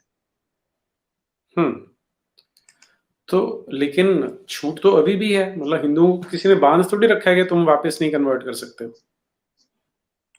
देखिए, ये टेक्निकली सही है, लेकिन जिस तरह से उनको विशेषाधिकार मिले हुए हैं भारतीय संविधान में, वो उनके इंस्टीट्यूशन चल रहे हैं, उनकी उनको वो अपने शिक्षा तंत्र चला सकते हैं, उनको टैक्स की छूट है, उनको ये आरटीई के कंपल्सन्स की छूट है। वो हिंदुओं को छूट नहीं है। हिंदुओं का कोई स्कूल ही नहीं है। हिंदुओं का स्कूल सरकारी स्कूल है, और सरकारी स्कूल सेकुलरिज्म के नाम पर एक भी हिंदू चीज नहीं पढ़ाता है। मुसलमानों को मदरसे में पढ़ने की छूट है, और क्रिश्चियनों के जितने कॉन्वेंट और चर्च कंट्रोल्ड इंस्टीट्यूशन है, उसमें बाइबिल और वो क्रिश्चियनिटी के बारे में वो पढ़ाते हैं, और प्रोपेगेंडा और हिंदू धर्म के खिलाफ डायरेक्ट इनडायरेक्ट शटल प्रोपेगेंडा भी करते हैं। तो ये हम बराबरी में नहीं है, अभी हमारे पास छूट नहीं है। आप बताइए कि क्या हम अपने बच्चों को प्रॉपर महाभारत और ये रामायण पढ़ा करके उनको हम डिग्री और डिप्लोमा दे सकते हैं? नहीं दे सकते। लेकिन मुसलमानों को ये छूट है, उनके मदरसों के सिस्टम को आगे चल करके वो यूनिवर्सिटी सिस्टम से लिंक हो जाती है। वही क्रिश्चियनों के साथ भी है। पूरे यूरोप में क्रिश्चियनिटी एक एकेडमिक सब्जेक्ट के रूप में है। भारत में हिंदू धर्म ही नहीं है एकेडमिक सब्जेक्ट के रूप में, कंपैरेटिव रिलीजन भी नहीं है, जो कि यूरोप अमेरिका में है। तो ये पूरी तरह सत्य नहीं है कि हमें अभी उनके खिलाफ भी सही शब्द नहीं है, हमें उनके बराबरी से उनका कन्वर्जन कराने की या उनकी आलोचना करने की छूट नहीं है। तुरंत शुरू हो जाता है कि अपमान हो रहा है, इस्लाम का अपमान हो रहा है, क्रिश्चियनिटी का अपमान हो रहा है, अल्पसंख्यकों पर अत्याचार हो रहा है, ये असहिष्णुता है। तो ये प्रोपेगेंडा स्टेट सपोर्ट से, फिर मीडिया के सपोर्ट से, और फिर ये इंटरनेशनल जो लिंकेज है एंटी हिंदूज के, उसमें क्रिश्चियनिटी के भी हैं, चर्च के भी हैं, और इस्लाम के भी हैं जो अरब से जुड़े हुए हैं, अलग अलग देशों से। ये सब मिलकर के एक पॉलिटिकल प्रचार शुरू करते हैं कि हिंदुओं को ये राइट नहीं है, हिंदू क्रिटिसाइज नहीं कर सकते। आप देखिए, सबसे बेसिक यही है कि वो एवरी डे 20 बार काफिरों को कह सकते हैं कि वो भटके हुए हैं, दुष्ट हैं। क्यों भटके और क्यों दुष्ट हैं? क्योंकि वो मोहम्मद को प्रॉफिट नहीं मानते। लेकिन हम ये नहीं कह सकते कि इस्लाम की जैसे जो बातें मैं कह रहा हूँ, ये चीजें शिक्षा में नहीं पढ़ाई जा सकती। वो उस पर स्टेट को भी ऑब्जेक्शन होगा, उस पर इमामों को भी ऑब्जेक्शन होगा, जबकि ये बिल्कुल फेयर है। जब आप हमें काफिर कह करके घृणित और नीच कह रहे हैं, वही किताबें पढ़ा रहे हैं, और उस तरह की चीजें आप अपनी मस्जिदों से रोज तकरीर करते हैं, हम नहीं कह सकते कि आप हमारे साथ अत्याचार कर रहे हैं। हम नहीं बता सकते कि 1000 साल में इस्लाम ने हमारे साथ ये किया। हम ये नहीं बता सकते कि कृष्ण जन्मभूमि के साथ क्या हुआ। हम ये नहीं बता सकते कि काशी में क्या हुआ। हम पर प्रतिबंध है। हम अगर बोलते हैं, ये अखबार में नहीं छपता है, हमारे टेक्स्ट बुक्स में नहीं आती है ये बातें, वो कोई न कोई उसको सेंसर कर देगा, कोई न कोई उसको काट देगा कि हाँ हाँ ये बात तो सच है, लेकिन ये नहीं जाएगी। तो दिस इज अनफेयर। भारत में हिंदू अभी सेकंड ग्रेड के सिटीजन है, मैं इसको पूरी जिम्मेदारी से कह रहा हूँ। और अल्पसंख्यक के नाम पर क्रिश्चियंस को और मुस्लिम्स को डबल राइट्स मिली हुई है। तो ये अभी वो बराबरी की स्थिति नहीं है। अच्छा, एक क्वेश्चन पूछ रहे हैं Pushpendra Singh Bhadauria ji, how to stop conversion of Hindus to Christianity. ये आज का विषय तो नहीं है हमारा, लेकिन आप चाहें तो उत्तर दे सकते हैं शंकर जी। ये तो देखिए, चूंकि वो छल बल से करते हैं, जैसा मैंने कहा कि नियोगी कमीशन ने भी कहा था और आज भी वही सच है। राजस्थान से लेकर झारखंड तक कहीं का भी जो एक्चुअल न्यूज आता है कन्वर्जन का, वो कोई बाहर से आते हैं, वो या तो लोग देते हैं या दबाव देते हैं, कन्वर्जन कराते हैं। तो आप देखिए कि ये एक तरह से स्टेट का काम है कि स्टेट इसको फेयर बनाए, कि भाई जिसको, और सच पूछिए तो नियोगी कमीशन ने इसकी रिकमेंडेशन दी थी, आप उसको पढ़ के देखिए। मैं भदौरिया जी से आग्रह करूंगा कि आप वो रिकमेंडेशन देखिए, वो 10, 12, 15 विस्तार से रिकमेंडेशन है। सिर्फ उन रिकमेंडेशन को जो गवर्नमेंट की ही आयोग ने बना के दिया था, जिसमें जो न्यायाधीश थे और उसमें एक क्रिश्चियन भी थे, उस रिकमेंडेशन को सिर्फ लागू कर दिया जाए। इस तरह के मुझे 2-3 मुझे याद है कि भाई जो जो मिशनरी ऑर्गेनाइजेशन सिर्फ कन्वर्जन के लिए हैं, उनको कहा जाए कि आप चले जाइए अगर बाहर के हैं। अगर वो देसी क्रिश्चियन मिशनरीज हैं जिनकी संख्या अब काफी है और वो पावरफुल भी हैं, उन पर ये लगा दिया जाए कि आप हॉस्पिटल और स्कूलों का उपयोग कन्वर्जन के लिए ना करें, कि हम आपको एडमिशन दे देंगे, आप क्रिश्चियन बन जाओ सेंट स्टीफेंस कॉलेज में, आप हम आपका फ्री में इलाज कर देंगे अपने क्रिश्चियन मेडिकल कॉलेज में, हॉस्पिटल में, अगर आप क्रिश्चियन बन जाओ। आप इसको बंद कर दें। इस तरह की जो रिकमेंडेशन है उनमें 2-4 भी अगर सरकार मान ले, वो लागू कर दे, और उसको जिस तरह से अखबारों में विज्ञापन करके सरकार अपनी जिन चीजों को सीरियस होती है उसको ठीक से प्रचारित करती है, उसका विज्ञापन दे करके कर दे कि सारे मिशनरियों को यह ताकीद की जाती है कि वो फ्रॉड का इस्तेमाल करके, लोभ का इस्तेमाल करके, दबाव का इस्तेमाल करके कन्वर्जन ना कराएं। मैं समझता हूं कि आधे से अधिक काम इसी से हो जाए।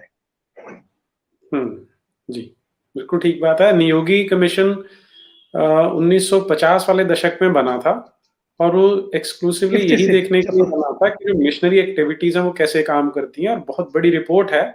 और शंकर शरण जी बिल्कुल ठीक कह रहे हैं कि अगर सरकार वो रिकमेंडेशंस लागू कर देती है तो उससे बहुत बड़ा फर्क पड़ जाएगा। चलिए, अगला क्वेश्चन मेघनाथ जी का है जी, I am Buddhist, why not name Sanatan Rashtra, why Hindu राष्ट्र? In Hindu Rashtra, Buddha won't be allowed. Can democracy stop Islam, or we should be like China? No. There is no need to become China. If we become what we were, that is all right. That is more than enough. There is no need to make a verbal announcement. Verbal announcement से कुछ नहीं होता। कागज पर आप हिंदू राष्ट्र लिख दें, लेकिन अगर ये नियम कायदे वही चलते रहेंगे, जैसे अभी देखिए, अभी लोग कहते हैं कि ये, और खास करके यूरोप अमेरिका में, ये अभी यही अंडरस्टैंडिंग है कि भारत में अभी हिंदू फासिस्टों का और हिंदू कम्युनलिस्टों का राज्य है और यहाँ माइनॉरिटीज बहुत बुरी हालत में है। ये अभी प्रेवेलेंट डिस्कोर्स है वेस्ट में। लेकिन क्या बदला है? कुछ भी नहीं बदला है। आर्टिकल 25 से 30 का जो एंटी हिंदू कैरेक्टर है वो वैसे का वैसे है। आरटीई उसी तरह से एंटी हिंदू है। मंदिरों पर उसी तरह सरकार का कब्जा है, और भी नए नए मंदिरों पर कुछ राज्यों में कब्जा किया जा रहा है। हिंदू अपना मंदिर नहीं चला सकते। अब देखिए डिस्क्रिमिनेशन, कोई चर्च नहीं ले सकती सरकार, कोई मस्जिद नहीं ले सकती सरकार, चाहे वहां टेररिस्ट ही क्यों न छिपे हुए, लेकिन मंदिर में किसी भी बहाने से उसको ले लेते हैं। साईं बाबा नहीं रहे, उसको सरकार ने ले लिया, वो गवर्नमेंट ऑफिसर उसको चलाता है।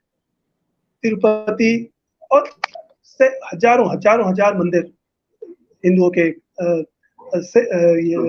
के हाथों में नहीं है, उनको अपने वो तरीके से नहीं चला सकते। मेरा ये कहना है कि आप नाम पर ना जाएं, ये फॉर्मेलिटी पर मत जाएं, कंटेंट पर जाएं। अगर ये जैसा भारत नाम है ये भी रहे, लेकिन आप जितनी डिस्क्रिमिनेशन है सिर्फ उसको खत्म कर दें। आप इस बात, और मैं तो कहूंगा कि इसमें ऑल पार्टी आयोग बना करके, ऑल पार्टी कमीशन बना करके आप उसको कहिए कि आप एक ऐसा ऐसा सेट ऑफ रेगुलेशन बनाए जिसमें किसी के साथ कोई ऊंच नीच ना हो। इसी से सारी चीजें हल हो जाएंगी। हमें किसी हिंदू राष्ट्र की घोषणा की जरूरत नहीं है। जैसे इस्लाम के आने से पहले भारत था, वो उसको वो भारतवर्ष हम उसको कहते थे, सनातन धर्म की भूमि कहते थे। जो भी कहते थे, वो जो जीवन था कि हम अपनी स्वाधीनता से जीते थे, हम स्वेच्छा से जीते थे, और उसमें किसी बाहरी शत्रु का या आक्रमणकारी का या दबाव का कोई रोल नहीं था। अगर वैसी चीज हम स्वतंत्र भारत में फिर से बना सके, जो कि बहुत कठिन नहीं है क्योंकि हम अब स्वाधीन है, अब हमारा शासन तंत्र भारतीय लोग चला रहे हैं 100%। ये बिल्कुल ऐसा काम कर सकते हैं कि, और सच पूछिए तो हमारे संविधान में लिखा हुआ था 1975 से पहले, तो हमारी प्रस्तावना में हम भारत के लोग हैं, और उसमें डेमोक्रेसी की बात है, इक्वलिटी की बात है, उसमें कोई सेकुलरिज्म सोशलिज्म नहीं था। और अगर वो, तो हमने अपने आप को समान बनाया था, वो समानता सिर्फ लागू कर दें, आर्टिकल 14 को सचमुच स्पिरिट में लागू कर दें, तो ही सारी समस्याएं हल हो जाएंगी। और एक चीज मैं ऐड कर देता हूँ मेघनाथ जी के लिए, वो कह रहे हैं कि इन हिंदू राष्ट्र बुद्ध वोंट बी अलाउड। ऐसा कुछ नहीं है। और आपको एक चीज पता होनी चाहिए कि ये जो सनातन धर्म शब्द है, ये बुद्ध ने यूज किया था। सनातन धम्म आप पढ़ेंगे तो उन्होंने बहुत जगह पर गौतम बुद्ध ने इसका उपयोग किया हुआ है। ऐसो धम्मो सनातनो। जी, डीप रिसर्चर जी का क्वेश्चन है, जो आपने कहा था बराबरी आ जाए, इस बराबरी को पाने के लिए हमें क्या करना होगा?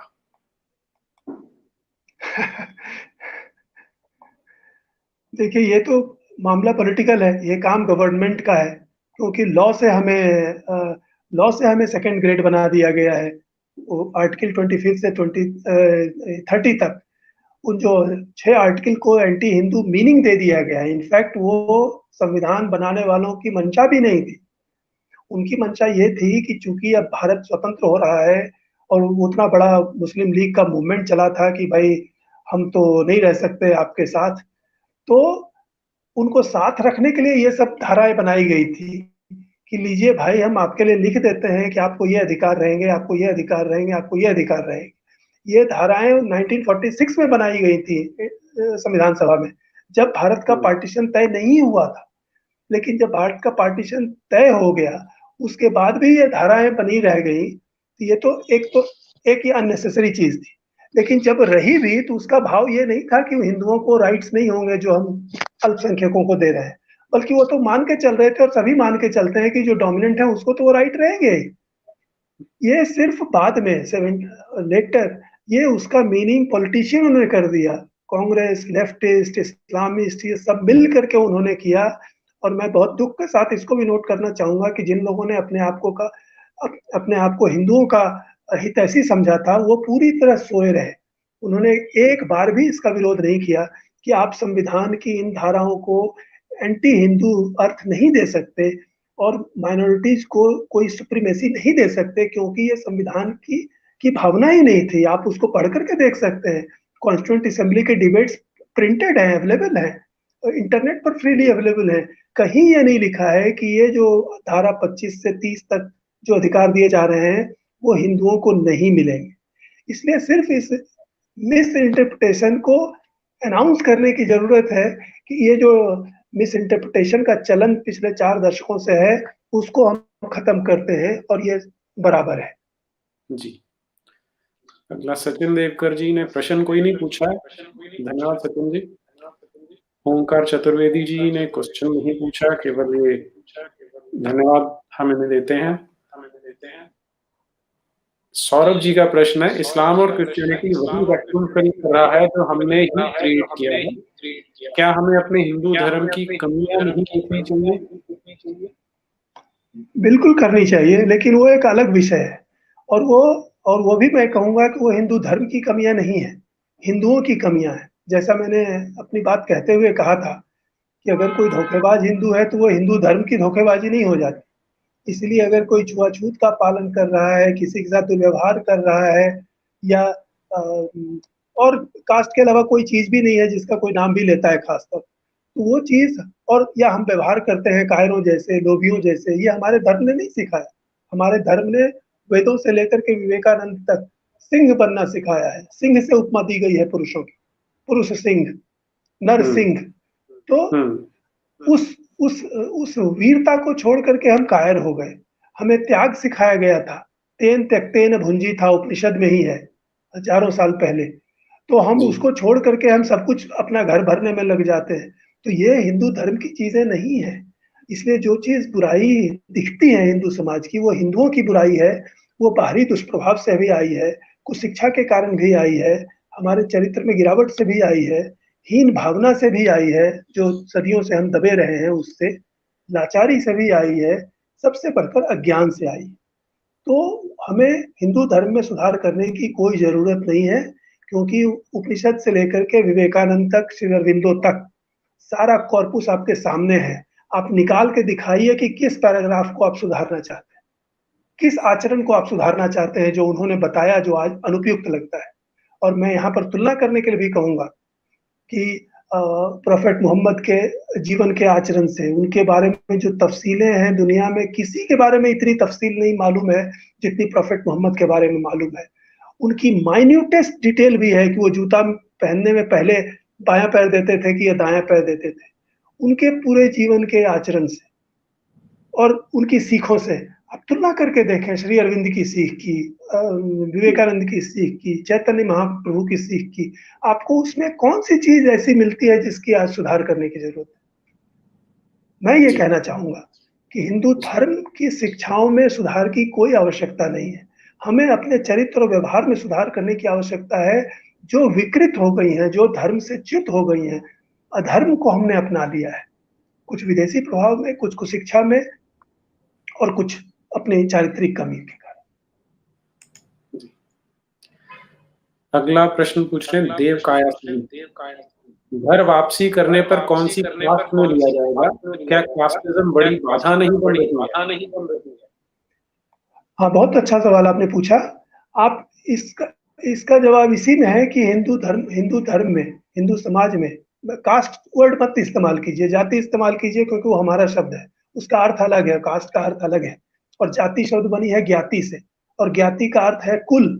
कुल का मतलब माता पिता की 7 पीढ़ियों के लोग, वो ज्ञाति है। फिर यही बढ़ते बढ़ते जाति होते थे, और ये जातियां आप अंग्रेजों के समय में देखिए, जातियों की जो लिस्ट है, और आज जो जातियों की लिस्ट है वो 10 गुनी, 20 गुनी, 50 गुनी बढ़ गई है। इसका मतलब है कि यहाँ जातियों की कोई लिमिटेशन नहीं है। अगर कोई नई जातियां भी बनती रही हैं, मुगलों के समय में कई जातियां बनी, और मैंने जैसा कहा कि पिछले 150-200 सालों में बहुत तरह की जातियां बनी, कोई एग्जॉस्टिव लिस्ट नहीं है। तो जो लोग मान लीजिए दूसरे धर्म को छोड़ करके भारत में आते हैं, हिंदू धर्म में आते हैं या सनातन धर्म को अपनाते हैं, वो एक नई जाति बन जाएंगे। और जातियां अनिवार्य नहीं है। आप देखिए कि मॉरिशस में, फिजी में, वेस्ट इंडीज में भी हिंदू रहते हैं।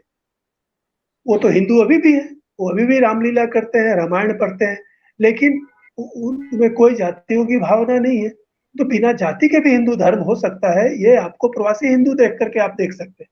और यही महानगरों में रहने वाले मध्यवर्गीय हिंदुओं में जाति कोई महत्वपूर्ण बात नहीं हो रही है।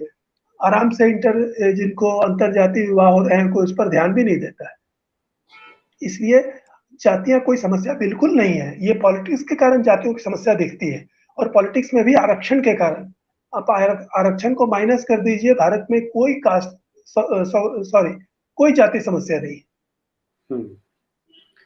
अगला प्रश्न संकेत गौरव जी पूछ रहे हैं, why cannot we have free speech as France, others violated against Hindus? Come again? Why cannot we have free speech as France, because others violated against Hindus? देखिए, ये बहुत इंटरेस्टिंग सवाल है। कायदे से तो ये पॉलिटिशियनों से पूछना चाहिए, लेकिन उसका वो जो जवाब देंगे वो मालूम है। और ये फिर देखिए रेलिवेंट हो जाता है हमारे मूल सब्जेक्ट से। सबको वायलेंस का डर है। वायलेंस किससे? सबको मालूम है वायलेंस किससे होता है। और वही फ्रांस में डर है, वही पाकिस्तान में डर है, वही बांग्लादेश में डर है। तो आपको उस चीज का मुकाबला करना ही होगा। देखिए, आप कोई जैसा प्रतिद्वंदी है, जैसे देवता वैसी पूजा है। अगर कोई आप पर हथियार लेकर वार कर रहा है, तो आपको डिफेंस के लिए तो इंतजाम करना ही पड़ेगा। गांधी जी ने जो गलती की थी और श्री अरबिंदो ने और दूसरे लोगों ने उनको समझाने की कोशिश की थी, तिलक कुमार वो नहीं समझे, वो यही था। अगर कोई कॉन्स्टिट्यूशन, लॉ के दायरे से जाकर बाहर जाकर के वायलेंस करता है, तो स्टेट को उसको सख्ती से रोकना पड़ेगा और इसके बिना कोई समाज शांतिपूर्ण नहीं रह सकता है। और ये सिर्फ मुसलमानों की बात नहीं है, हिंदुओं के अंदर भी है। अगर कोई वर्ग कहे कि नहीं हम तो जबरदस्ती करेंगे और दूसरे को चुपचाप बर्दाश्त करना पड़ेगा, तो ये तो कोई व्यवस्था नहीं है। तो वायलेंस के डर से ये फ्री स्पीच नहीं दे रहे हैं, लेकिन इसका इलाज वही है कि स्टेट को डट के कहना पड़ेगा कि हम अपने नागरिकों के बीच कोई भेदभाव नहीं करेंगे और कोई वायलेंस नहीं कर सकता। लेकिन हम देखते हैं कि मुस्लिम लीडर वायलेंस, भयंकर वायलेंट भाषण देते हैं, उनको उनको उनको स्टेट कुछ नहीं करती है, पुलिस कुछ नहीं करती है। इससे उनको लगता है कि लोग हमसे डरते हैं। तो ये जो साइकोलॉजिकल डर है कि जिसके हाथ में पूरी स्टेट पावर है वो भी डरता है, तो इससे तो काउंटर रिजल्ट पैदा होता है ना। तो हम सिर्फ इसीलिए नहीं फ्रांस की तरह हमारे यहाँ फ्रीडम ऑफ स्पीच है या अमेरिका की तरह है कि हमारे स्टेट में जो लोग हैं, पॉलिसी मेकर्स, एग्जीक्यूटिव के लोग और उनसे भी ऊपर के लोग, उन्होंने इस बात का मन नहीं बनाया है कि हम सभी नागरिकों को समान सुरक्षा देंगे। सभी को कानून का पालन करना होगा। अगर किसी को कोई आपत्ति है, मतभेद है, दुख है, तो वो न्यायालय जाकर के ले सकता है, वो अब खुद कानून को अपने हाथ में नहीं ले सकता। इसकी गारंटी स्टेट को करनी पड़ेगी और हमें उनको फोर्स करना पड़ेगा समहाउ कि वो इसको लागू करें। बिल्कुल ठीक बात है। और इसमें मैं एक चीज़ ऐड कर देता हूँ कि हमारे यहाँ सेक्शन 153 टू 95 ये है कि आपको किया जा सकता है फॉर हर्टिंग। लेकिन कमाल की बात ये है कि ना तो कहीं रिलीजन को डिफाइन किया, ना रिलीजन को डिफाइन किया। तो वो सारे का सारा एक तरह से डिस्क्रिशनरी हो जाता है कि अगर दरोगा की मर्जी है या ऊपर किसी सत्ता में बैठा उसकी इच्छा है तो उसको लागू करवा देगा, तो इस तरह की कमियां हैं जिन्हें सुधारने की जरूरत है। और अगर समाज दबाव डालेगा तो पॉलिटिशियन शायद उसको सुनेंगे भी, और ये एक रास्ता हो सकता है सुधारने का। डीप रिसर्चर जी धन्यवाद कर रहे हैं। तो मुझे लगता है और प्रश्न नहीं है अभी। हमने आज फिर नहीं, प्रश्न एक और आ गया जी। Shubhra Banerjee, James Melanson stayed in India 20 years to become Mahant, recorded commercially using it and teaching lies and propaganda. Some yoga pose Swedish military, Krishna satisfying 16 kg,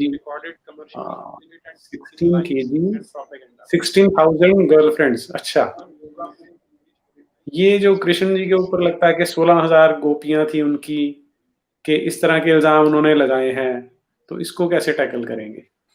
James मेलिंसन कौन है? मैंने नहीं नाम सुना, आपने सुना है क्या इसका? इस तरह के इल्जाम उन्होंने लगाए हैं, इसको कैसे टैकल? देखिए, ये तो जेम्स मेलिंसन कौन है? मैंने नहीं नाम सुना, आपने सुना है क्या इसका? नहीं, ये सब तो देखिए पहले से चलता था। ये 100 साल पहले भी गांधी जी की आत्मकथा में मिलता है कि वो मिशनरी सड़क पर, चौराहे पर खड़े होकर के हिंदू धर्म को गालियां देते थे।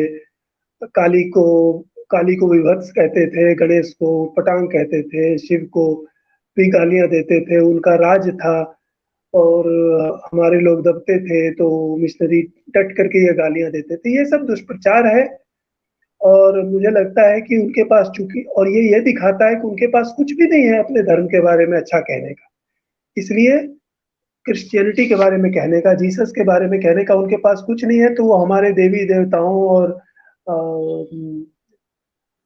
महापुरुषों को नीच बता करके अपना काम चलाते हैं और लोगों को ठगते हैं कि वो लकड़ी का जीसस पानी पर डाल दिया तो जीसस तैर रहा है, और वो लोहे का काली जी डाली तो डूब गई, तो देखो वो तुम्हारा दर नीचा हो गया, हमारा ऊंचा हो गया। ये सब बच्चों जैसी बातें हैं। लेकिन जैसा मैंने पहले कहा कि अगर वो फ्रॉड का और ये लोभ का, दबाव का इस्तेमाल ना करें तो ये उनकी ये सब ट्रिक भारत में नहीं चल सकती, कुछ भी काम नहीं आएगी। तो ये फिर से हमारे नेताओं को ध्यान देना चाहिए, हमारे बुद्धिजीवियों को इसके लिए दबाव देना चाहिए कि सरकार इसको इंश्योर करे कि वो धोखाधड़ी ना करें। बाकी इस तरह की चीज़ें तो वो हिंदू धर्म को जानते ही नहीं है। हमारे कृष्ण को ऐसे ऐसे नहीं जाना जा सकता, उसके लिए आपको भागवत पढ़नी पड़ेगी। किसी के सुनी-सुनाई बातों को आप एक विकृत अर्थ दे करके कुछ भी कहते हैं। That is meaningless. जी। बाला बोलो जी का प्रश्न है जी, क्या भारत जी। में हथियार आम बाज़ारों में बेचना अलाउ किया जाना चाहिए यूएसए की तरह? इससे क्या हाँ, सनातनी सुन ज़्यादा रहे हैं? सिक्योर फील करेंगे? जी।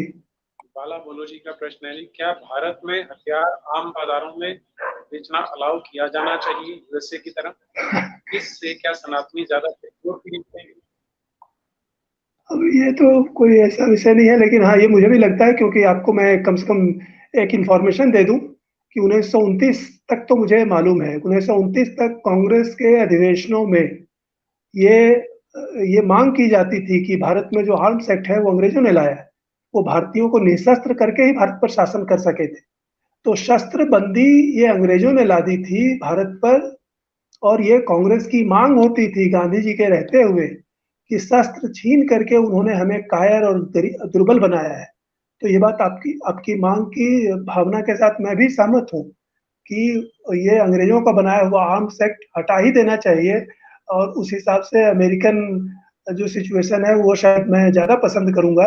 कम से कम चोर, डाकू, बदमाश और गुंडे, कम से कम उनको ये तो डर होगा कि भाई गृहस्थों के घर में भी हथियार है, उसी तरह जैसे उनके पास। अभी तो ये हाल है कि क्रिमिनल्स तो अवैध हथियार से भी घूमते रहते हैं, और जो भले लोग हैं, उनको वैध हथियार पाने के लिए भी बहुत अ, प्रयत्न करना पड़ता है। और वो भी सब लोग नहीं करते, क्योंकि वो मान के चलते हैं कि ये सरकार का काम है हमारी सुरक्षा करना। सरकार कर पाती है या नहीं कर पाती है, वो एक अलग बात है। तो यस, आपकी भावना से मैं सहमत हूँ कि अभी जो स्थिति है उसकी तुलना में शायद वो अमेरिकन प्रयोग अच्छा भी हो सकता है, क्योंकि भारत जी। हमेशा सशस्त्र रहा है। हमारे देवी-देवता सशस्त्र रहे हैं। अंग्रेज़ों से आने से पहले कोई यहाँ आर्म्स एक्ट नहीं था। सब लोग हथियार रख सकते थे। कोई यहाँ पर कुछ दंगा और खून-खराबा तो नहीं ही होता था। जी।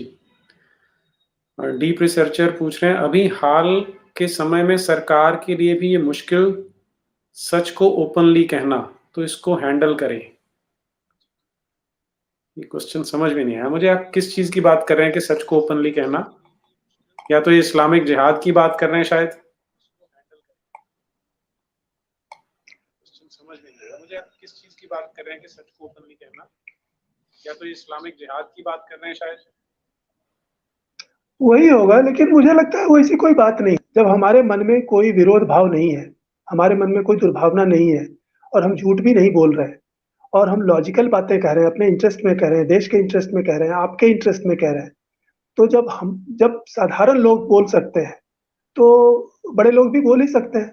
मैं समझता हूँ कि ये शिक्षा का मामला है, चूँकि हमारे जो पॉलिसी मेकर्स हैं, हमारे जो रूलर्स हैं, वो भी वही शिक्षा पढ़े हुए हैं। जैसा मैंने कहा, 50 साल से हमने इतिहास को बंद कर दिया है पढ़ाना, या झूठा इतिहास पढ़ा रहे हैं। हम दूसरे धर्मों के बारे में नहीं जानते हैं, हम अपने धर्म के बारे में नहीं जानते हैं। तो ऐसी स्थिति में हमारे नेता, पॉलिसी मेकर उतने ही अज्ञानी हैं जितने हम हैं, कॉमन लोग। और इस अज्ञान के हुँ। कारण वो ऐसा व्यवहार करते हैं जो कि ना तो उचित है, और ना ही उससे सही परिणाम निकल रहे हैं। वो काउंटर प्रोडक्टिव है। हमें ज्ञान ही हुँ। मुक्त करता है, ऋते ज्ञानान्न मुक्ति। भारतीय परंपरा में कहा गया है, और यूरोप के लिए भी ऐसा ही है। कि जब यूरोप में रिफॉर्मेशन और एनलाइटनमेंट हुआ, जब उन्होंने चर्च की शिकंजे से मुक्त होकर के खुला ज्ञान विज्ञान का विकास शुरू किया, विचार विमर्श शुरू किया, तभी वो पावरफुल हुए, तभी वे शक्तिशाली हुए। हम जिस हद तक अपने ऊपर सेंसरशिप लगाए हुए हैं, उस हद तक हम कमजोर हैं, हमारे शासक भी कमजोर हैं। तो मुझे लगता है कि अगर हमारे मन में सद्भावना है, हमारे और हम सत्य पर आधारित है, तो हमें जो अभी हमारा विरोध कर रहे हैं, वो भी विथ टाइम समझ जाएँगे कि हम उनका भला ही चाहते हैं, उनका बुरा नहीं चाहते। हुँ। मंगला गर्ग जी, ये तो आभार, हम आभार व्यक्त करते हैं जी। अगला प्रश्न Vibhu Jaitley, what is there in Islam that a newly converted man woman suddenly becomes better after accepting Islam? Few trends are example.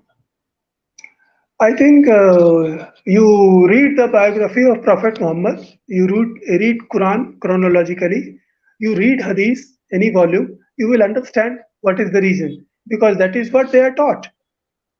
In otherwise, it is a good question. और ये अभी हाल में कोई बंगाली चंचल सम और मलिक गफूर से लेकर के ये पूरा इतिहास है कि हिंदू कन्वर्ट होकर के मुस्लिम बनते हैं तो और भी फेनेटिक एंटी हिंदू हो जाते हैं और वायलेंट हो जाते हैं। तो ऑब्वियसली जो साइंटिफिक एनालिसिस है तो वो यही कहेगी। साइंटिफिक एनालिसिस किसको कहते हैं कि आप थाउजेंड्स ऑफ डेटा लाते हैं, उससे जो रिजल्ट निकलता है उसको आप थ्योरी मानते हैं, उसको आप प्रिंसिपल मानते हैं। तो अगर सारी दुनिया में मुसलमान एक जैसा व्यवहार करते हैं, जिहादी एक जैसा व्यवहार करते हैं, तो कन्वर्ट उससे अलग व्यवहार कैसे करेंगे? वो सारे ही मुसलमान कन्वर्ट हैं। प्रोफेट मोहम्मद के अलावा जितने भी मुसलमान हैं वो सब कन्वर्ट हैं। तो कन्वर्टेड हैं इसी से उन्होंने ऐसा आचरण किया, वरना अरब लोग बहुत पीसफुल होते थे। प्रोफेट मोहम्मद से पहले के जो अरब है उसकी हिस्ट्री बहुत कम मिलती है, लेकिन जो मिलती है यही कि वो सब भले और सज्जन लोग थे। इस्लाम ने उनको सिखाया कि नहीं, तुम दूसरे को बर्दाश्त नहीं करोगे, तुम नहीं लड़ सकते, तुम अपने भाई, तुम्हारा भाई भी तुम्हारा दुश्मन है अगर वो कन्वर्ट नहीं हुआ, तुम्हारा पिता दोजख में जाएगा अगर वो कन्वर्ट नहीं हुआ। तो वो जो काबा है, काबा में बहुत धर्मों की लोग एक साथ पूजा पाठ करते थे अरब में प्रोफेट मोहम्मद से पहले। प्रोफेट मोहम्मद के आने के बाद, जीत के बाद वो बंद हुआ। तो अगर वो वायलेंट व्यवहार करते हैं तो मुझे तो साफ लगता है, और वो आप पढ़ करके देख सकते हैं कि इसी की उनको शिक्षा मिलती। जी, इसमें बल्कि वो मुझे याद आ रहा है कि डी.एस. मार्गवेलियस ने जो बायोग्राफी लिखी है मोहम्मद की, उसमें वो बड़े क्लियर बताते हैं कि जब ये कन्वर्ट हुए हैं तो उससे पहले जो अरब के लोग थे, अपनी कसम भी नहीं कभी तोड़ते थे, झूठ नहीं हाँ, बोलते थे। एग्ज़ैक्टली, लेकिन अब वेरी राइट। अब जैसे इस्लाम में जाते जा रहे हैं, लड़ाइयाँ भी कर रहे हैं और अब इनके बातों पे विश्वास भी नहीं रह रहा है। बिल्कुल, बिल्कुल। और ये सब चीज़ें मरगोलियो नहीं, ये सब चीज़ें आपको हदीसों में मिल जाएँगी। जी, कोई पूछता है प्रोफेट मोहम्मद से ही पूछता है आकर के कि आपने कहा था कि उसको सजा देनी है, लेकिन वो तो बहुत सावधानी से रहता है, कैसे हम उस तक पहुंचे? अगर आप मुझे झूठ बोलने की इजाजत दें, अब देखिए प्लीज पॉइंट देखिए, वो प्रोफेट से आकर के झूठ बोलने की इजाजत मांगता है कि अगर मुझे झूठ बोलने की इजाजत दें तो मैं जाकर के उसको मार के चला आऊंगा। तो प्रोफेट कहते हैं कि हाँ, तुम ऐसा कर सकते हो।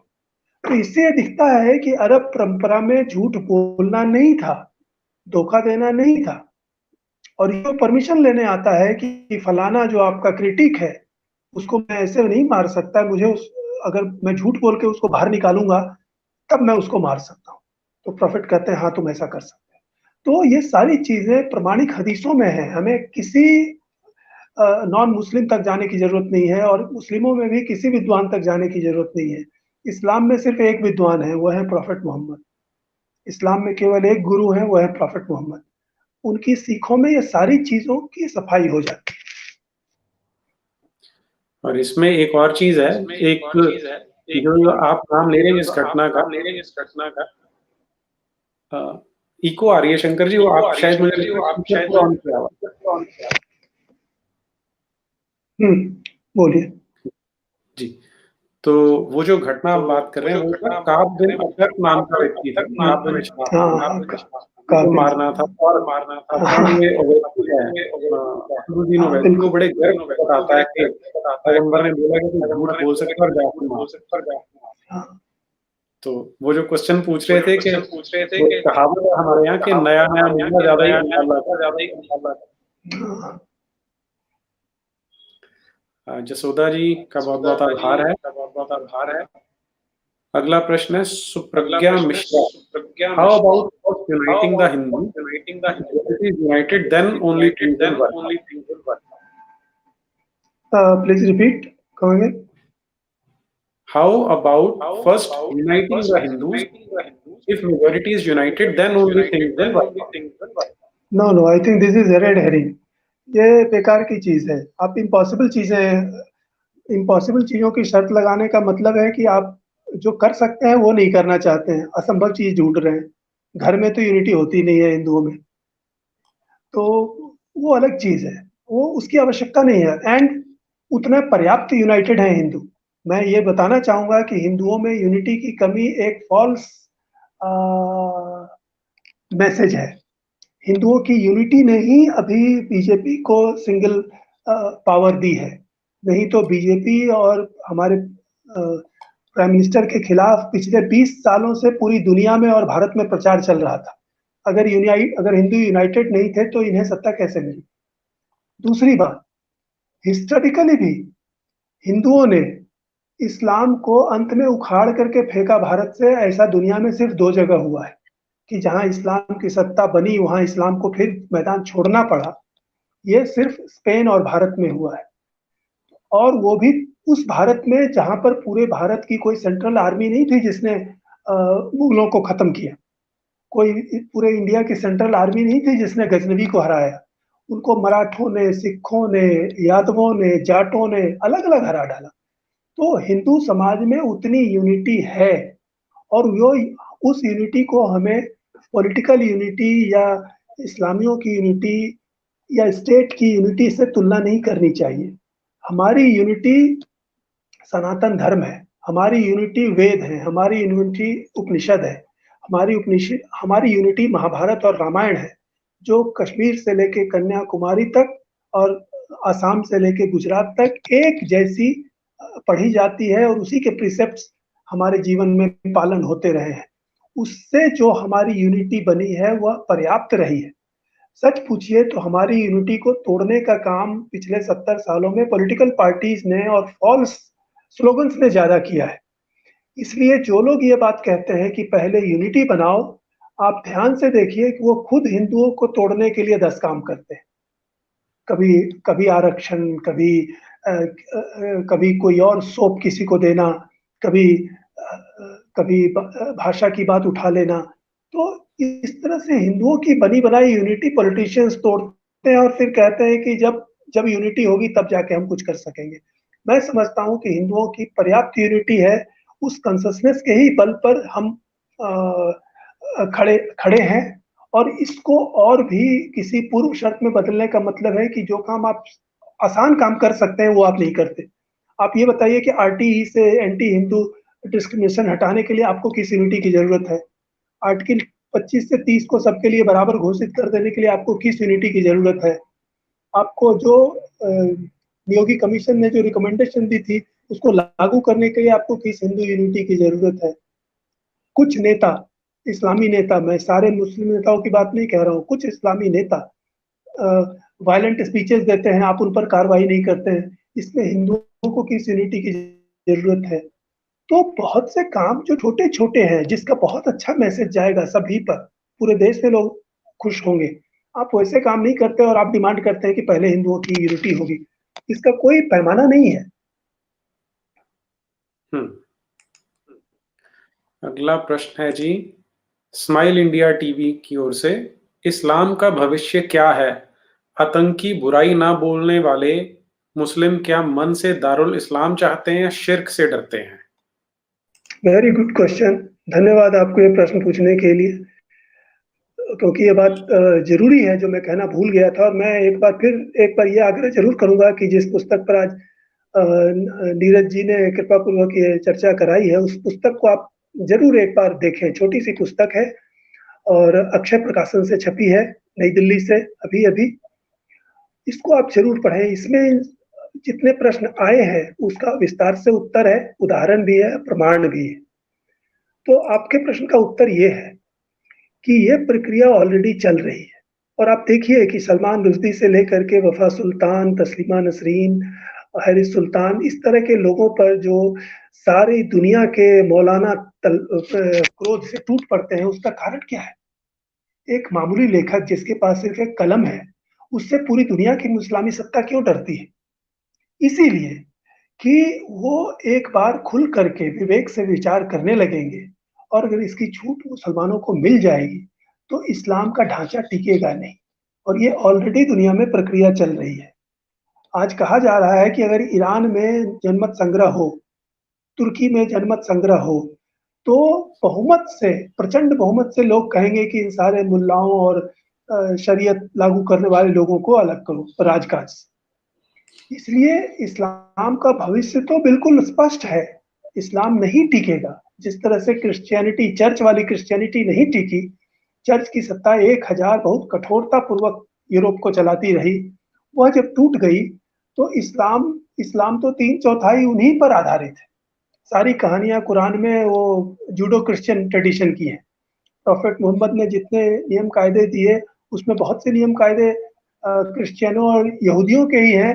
उसको उन्होंने थोड़ी बहुत हेर फेर करके इस्लाम इस्लाम की इस्लाम का उसको एक नया रूप दिया।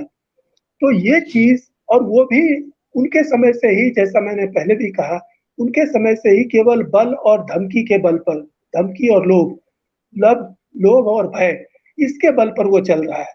तो आप इमेजिन कर सकते हैं कि इस तरह का मतवाद ज्यादा दिन नहीं चल सकता है।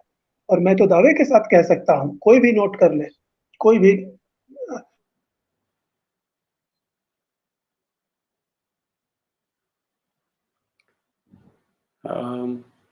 शंकर जी सुन पा रहे हैं क्या मुझे?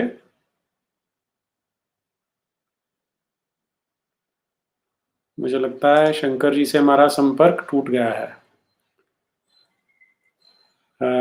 अरबेन योगी जी, आपका बहुत बहुत आभार है। मैं ट्राई कर रहा हूँ कि दोबारा से एक बार हम उनसे कांटेक्ट कर सकें।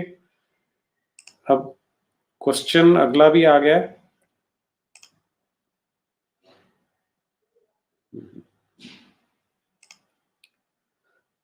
ओंकार चतुर्वेदी जी, मुस्लिम्स पॉलिटिकल इस्लाम को कैसे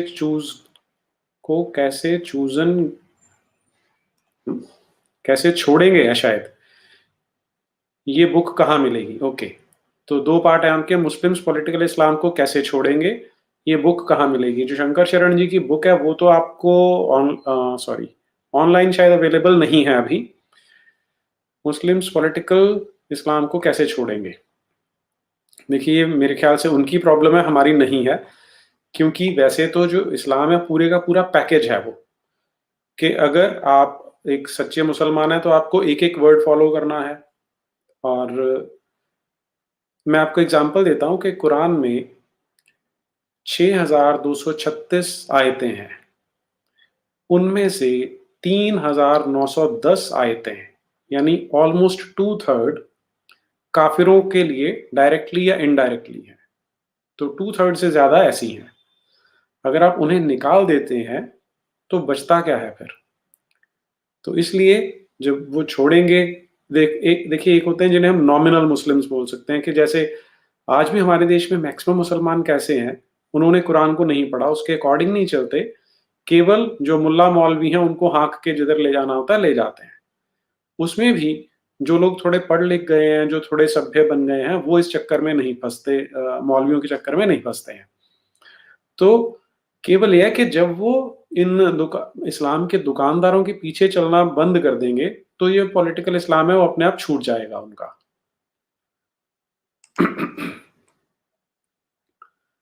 सुमन Saurabh ji, is Quran written 150 year from prophet death corrupted? अच्छा, देखिए ऐसा है कि जो मोहम्मद बिन अब्दुल्ला की जब मौत हुई थी तब तक कुरान को जैसा आज हम देखते हैं वैसा रूप नहीं था। अलग अलग उसके जो चैप्टर्स थे, अलग अलग जो आयतें थी, वो अलग अलग लोगों के पास थी। जो प्रोसेस था कुरान का वो ये था कि मोहम्मद बिन अब्दुल्ला का कहना होता था कि अब मेरे ऊपर आयत आ रही है, या वो इस तरह उसको पसीने छूटने लग जाते थे या बेहोश होने लग जाते थे, तो लोग उनके ऊपर एक चादर डाल देते थे जो आसपास होते थे। तो फिर वो बोलना शुरू करते थे, और आसपास जो व्यक्ति होता था और जो सरफेस होता था, मान लीजिए कि कोई पत्थर है उस पे लिखना है, कोई पत्ता है उस पे लिखना है, कोई चमड़े का टुकड़ा है उस पे लिखना है। तो इस तरह से वो अलग अलग सोर्सेज पे लिख लेते थे, और इन्हें इकट्ठा नहीं किया गया था मोहम्मद के मरने तक। और हमें ये भी नहीं पता कि मोहम्मद बिन अब्दुल्ला ने कभी ये सोचा भी था कि इसे एक किताब बनाया जाएगा या नहीं। और बहुत सारे लोग थे जिन्होंने उसको रट लिया था कुरान को, उन्हें हाफिज बोला जाता था। तो मोहम्मद की मृत्यु के बाद अब इनकी लड़ाइयां होती रहती थी, तो एक लड़ाई में बहुत सारे हाफिज मारे गए। तो जब ये हाफिज मर गए तो अब उस समय जो इनका खलीफा था उमर था, तो उमर को लगा कि अगर ऐसा हुआ तो फिर ये सारी कुरान गायब हो जाएगी, खत्म हो जाएगी। तब उसने कहा कि इसको हम कंपाइल करेंगे, तो इसको एक बुक के रूप में रखा जाएगा। तो फिर ये प्रोसेस शुरू हुआ। ज़ायद नाम का व्यक्ति था जिसे अपॉइंट किया गया था पूरी कुरान इकट्ठी करने के लिए, और उस्मान बिन अफ़्फ़ान जो तीसरा खलीफा था, उसके शासनकाल में कि कुरान को इकट्ठा किया गया था। जैसी जो जो ट्रेडिशनल क्लेम है वो ये है कि उस्मान बिन अफ़्फ़ान की जो खिलाफत थी उस समय पर ये कुरान लिखी गई और आज तक वो वैसी ही बिना चेंज हुए चली आ रही है। तो ये ब्रीफ सी हिस्ट्री है कुरान की। और लेकिन अभी नया जो डॉक्यूमेंटेशन आ रहा है, नए जो रिसर्च की जा रही है, उसके अकॉर्डिंग उनका कहना है कि ये इसमें बहुत सारे चेंजेस हो चुके हैं। तो शंकर शरण जी जुड़ गए हैं हमारे साथ, मैं एक बार फिर से उनको साथ में अटैच करता हूँ। शंकर शरण जी, मैं प्रश्न पढ़ देता हूँ आपके लिए। सुमन सौरभ जी का प्रश्न है, इज कुरान जी, जी। Written 150 year from prophet's death और ये करप्टेड है क्या?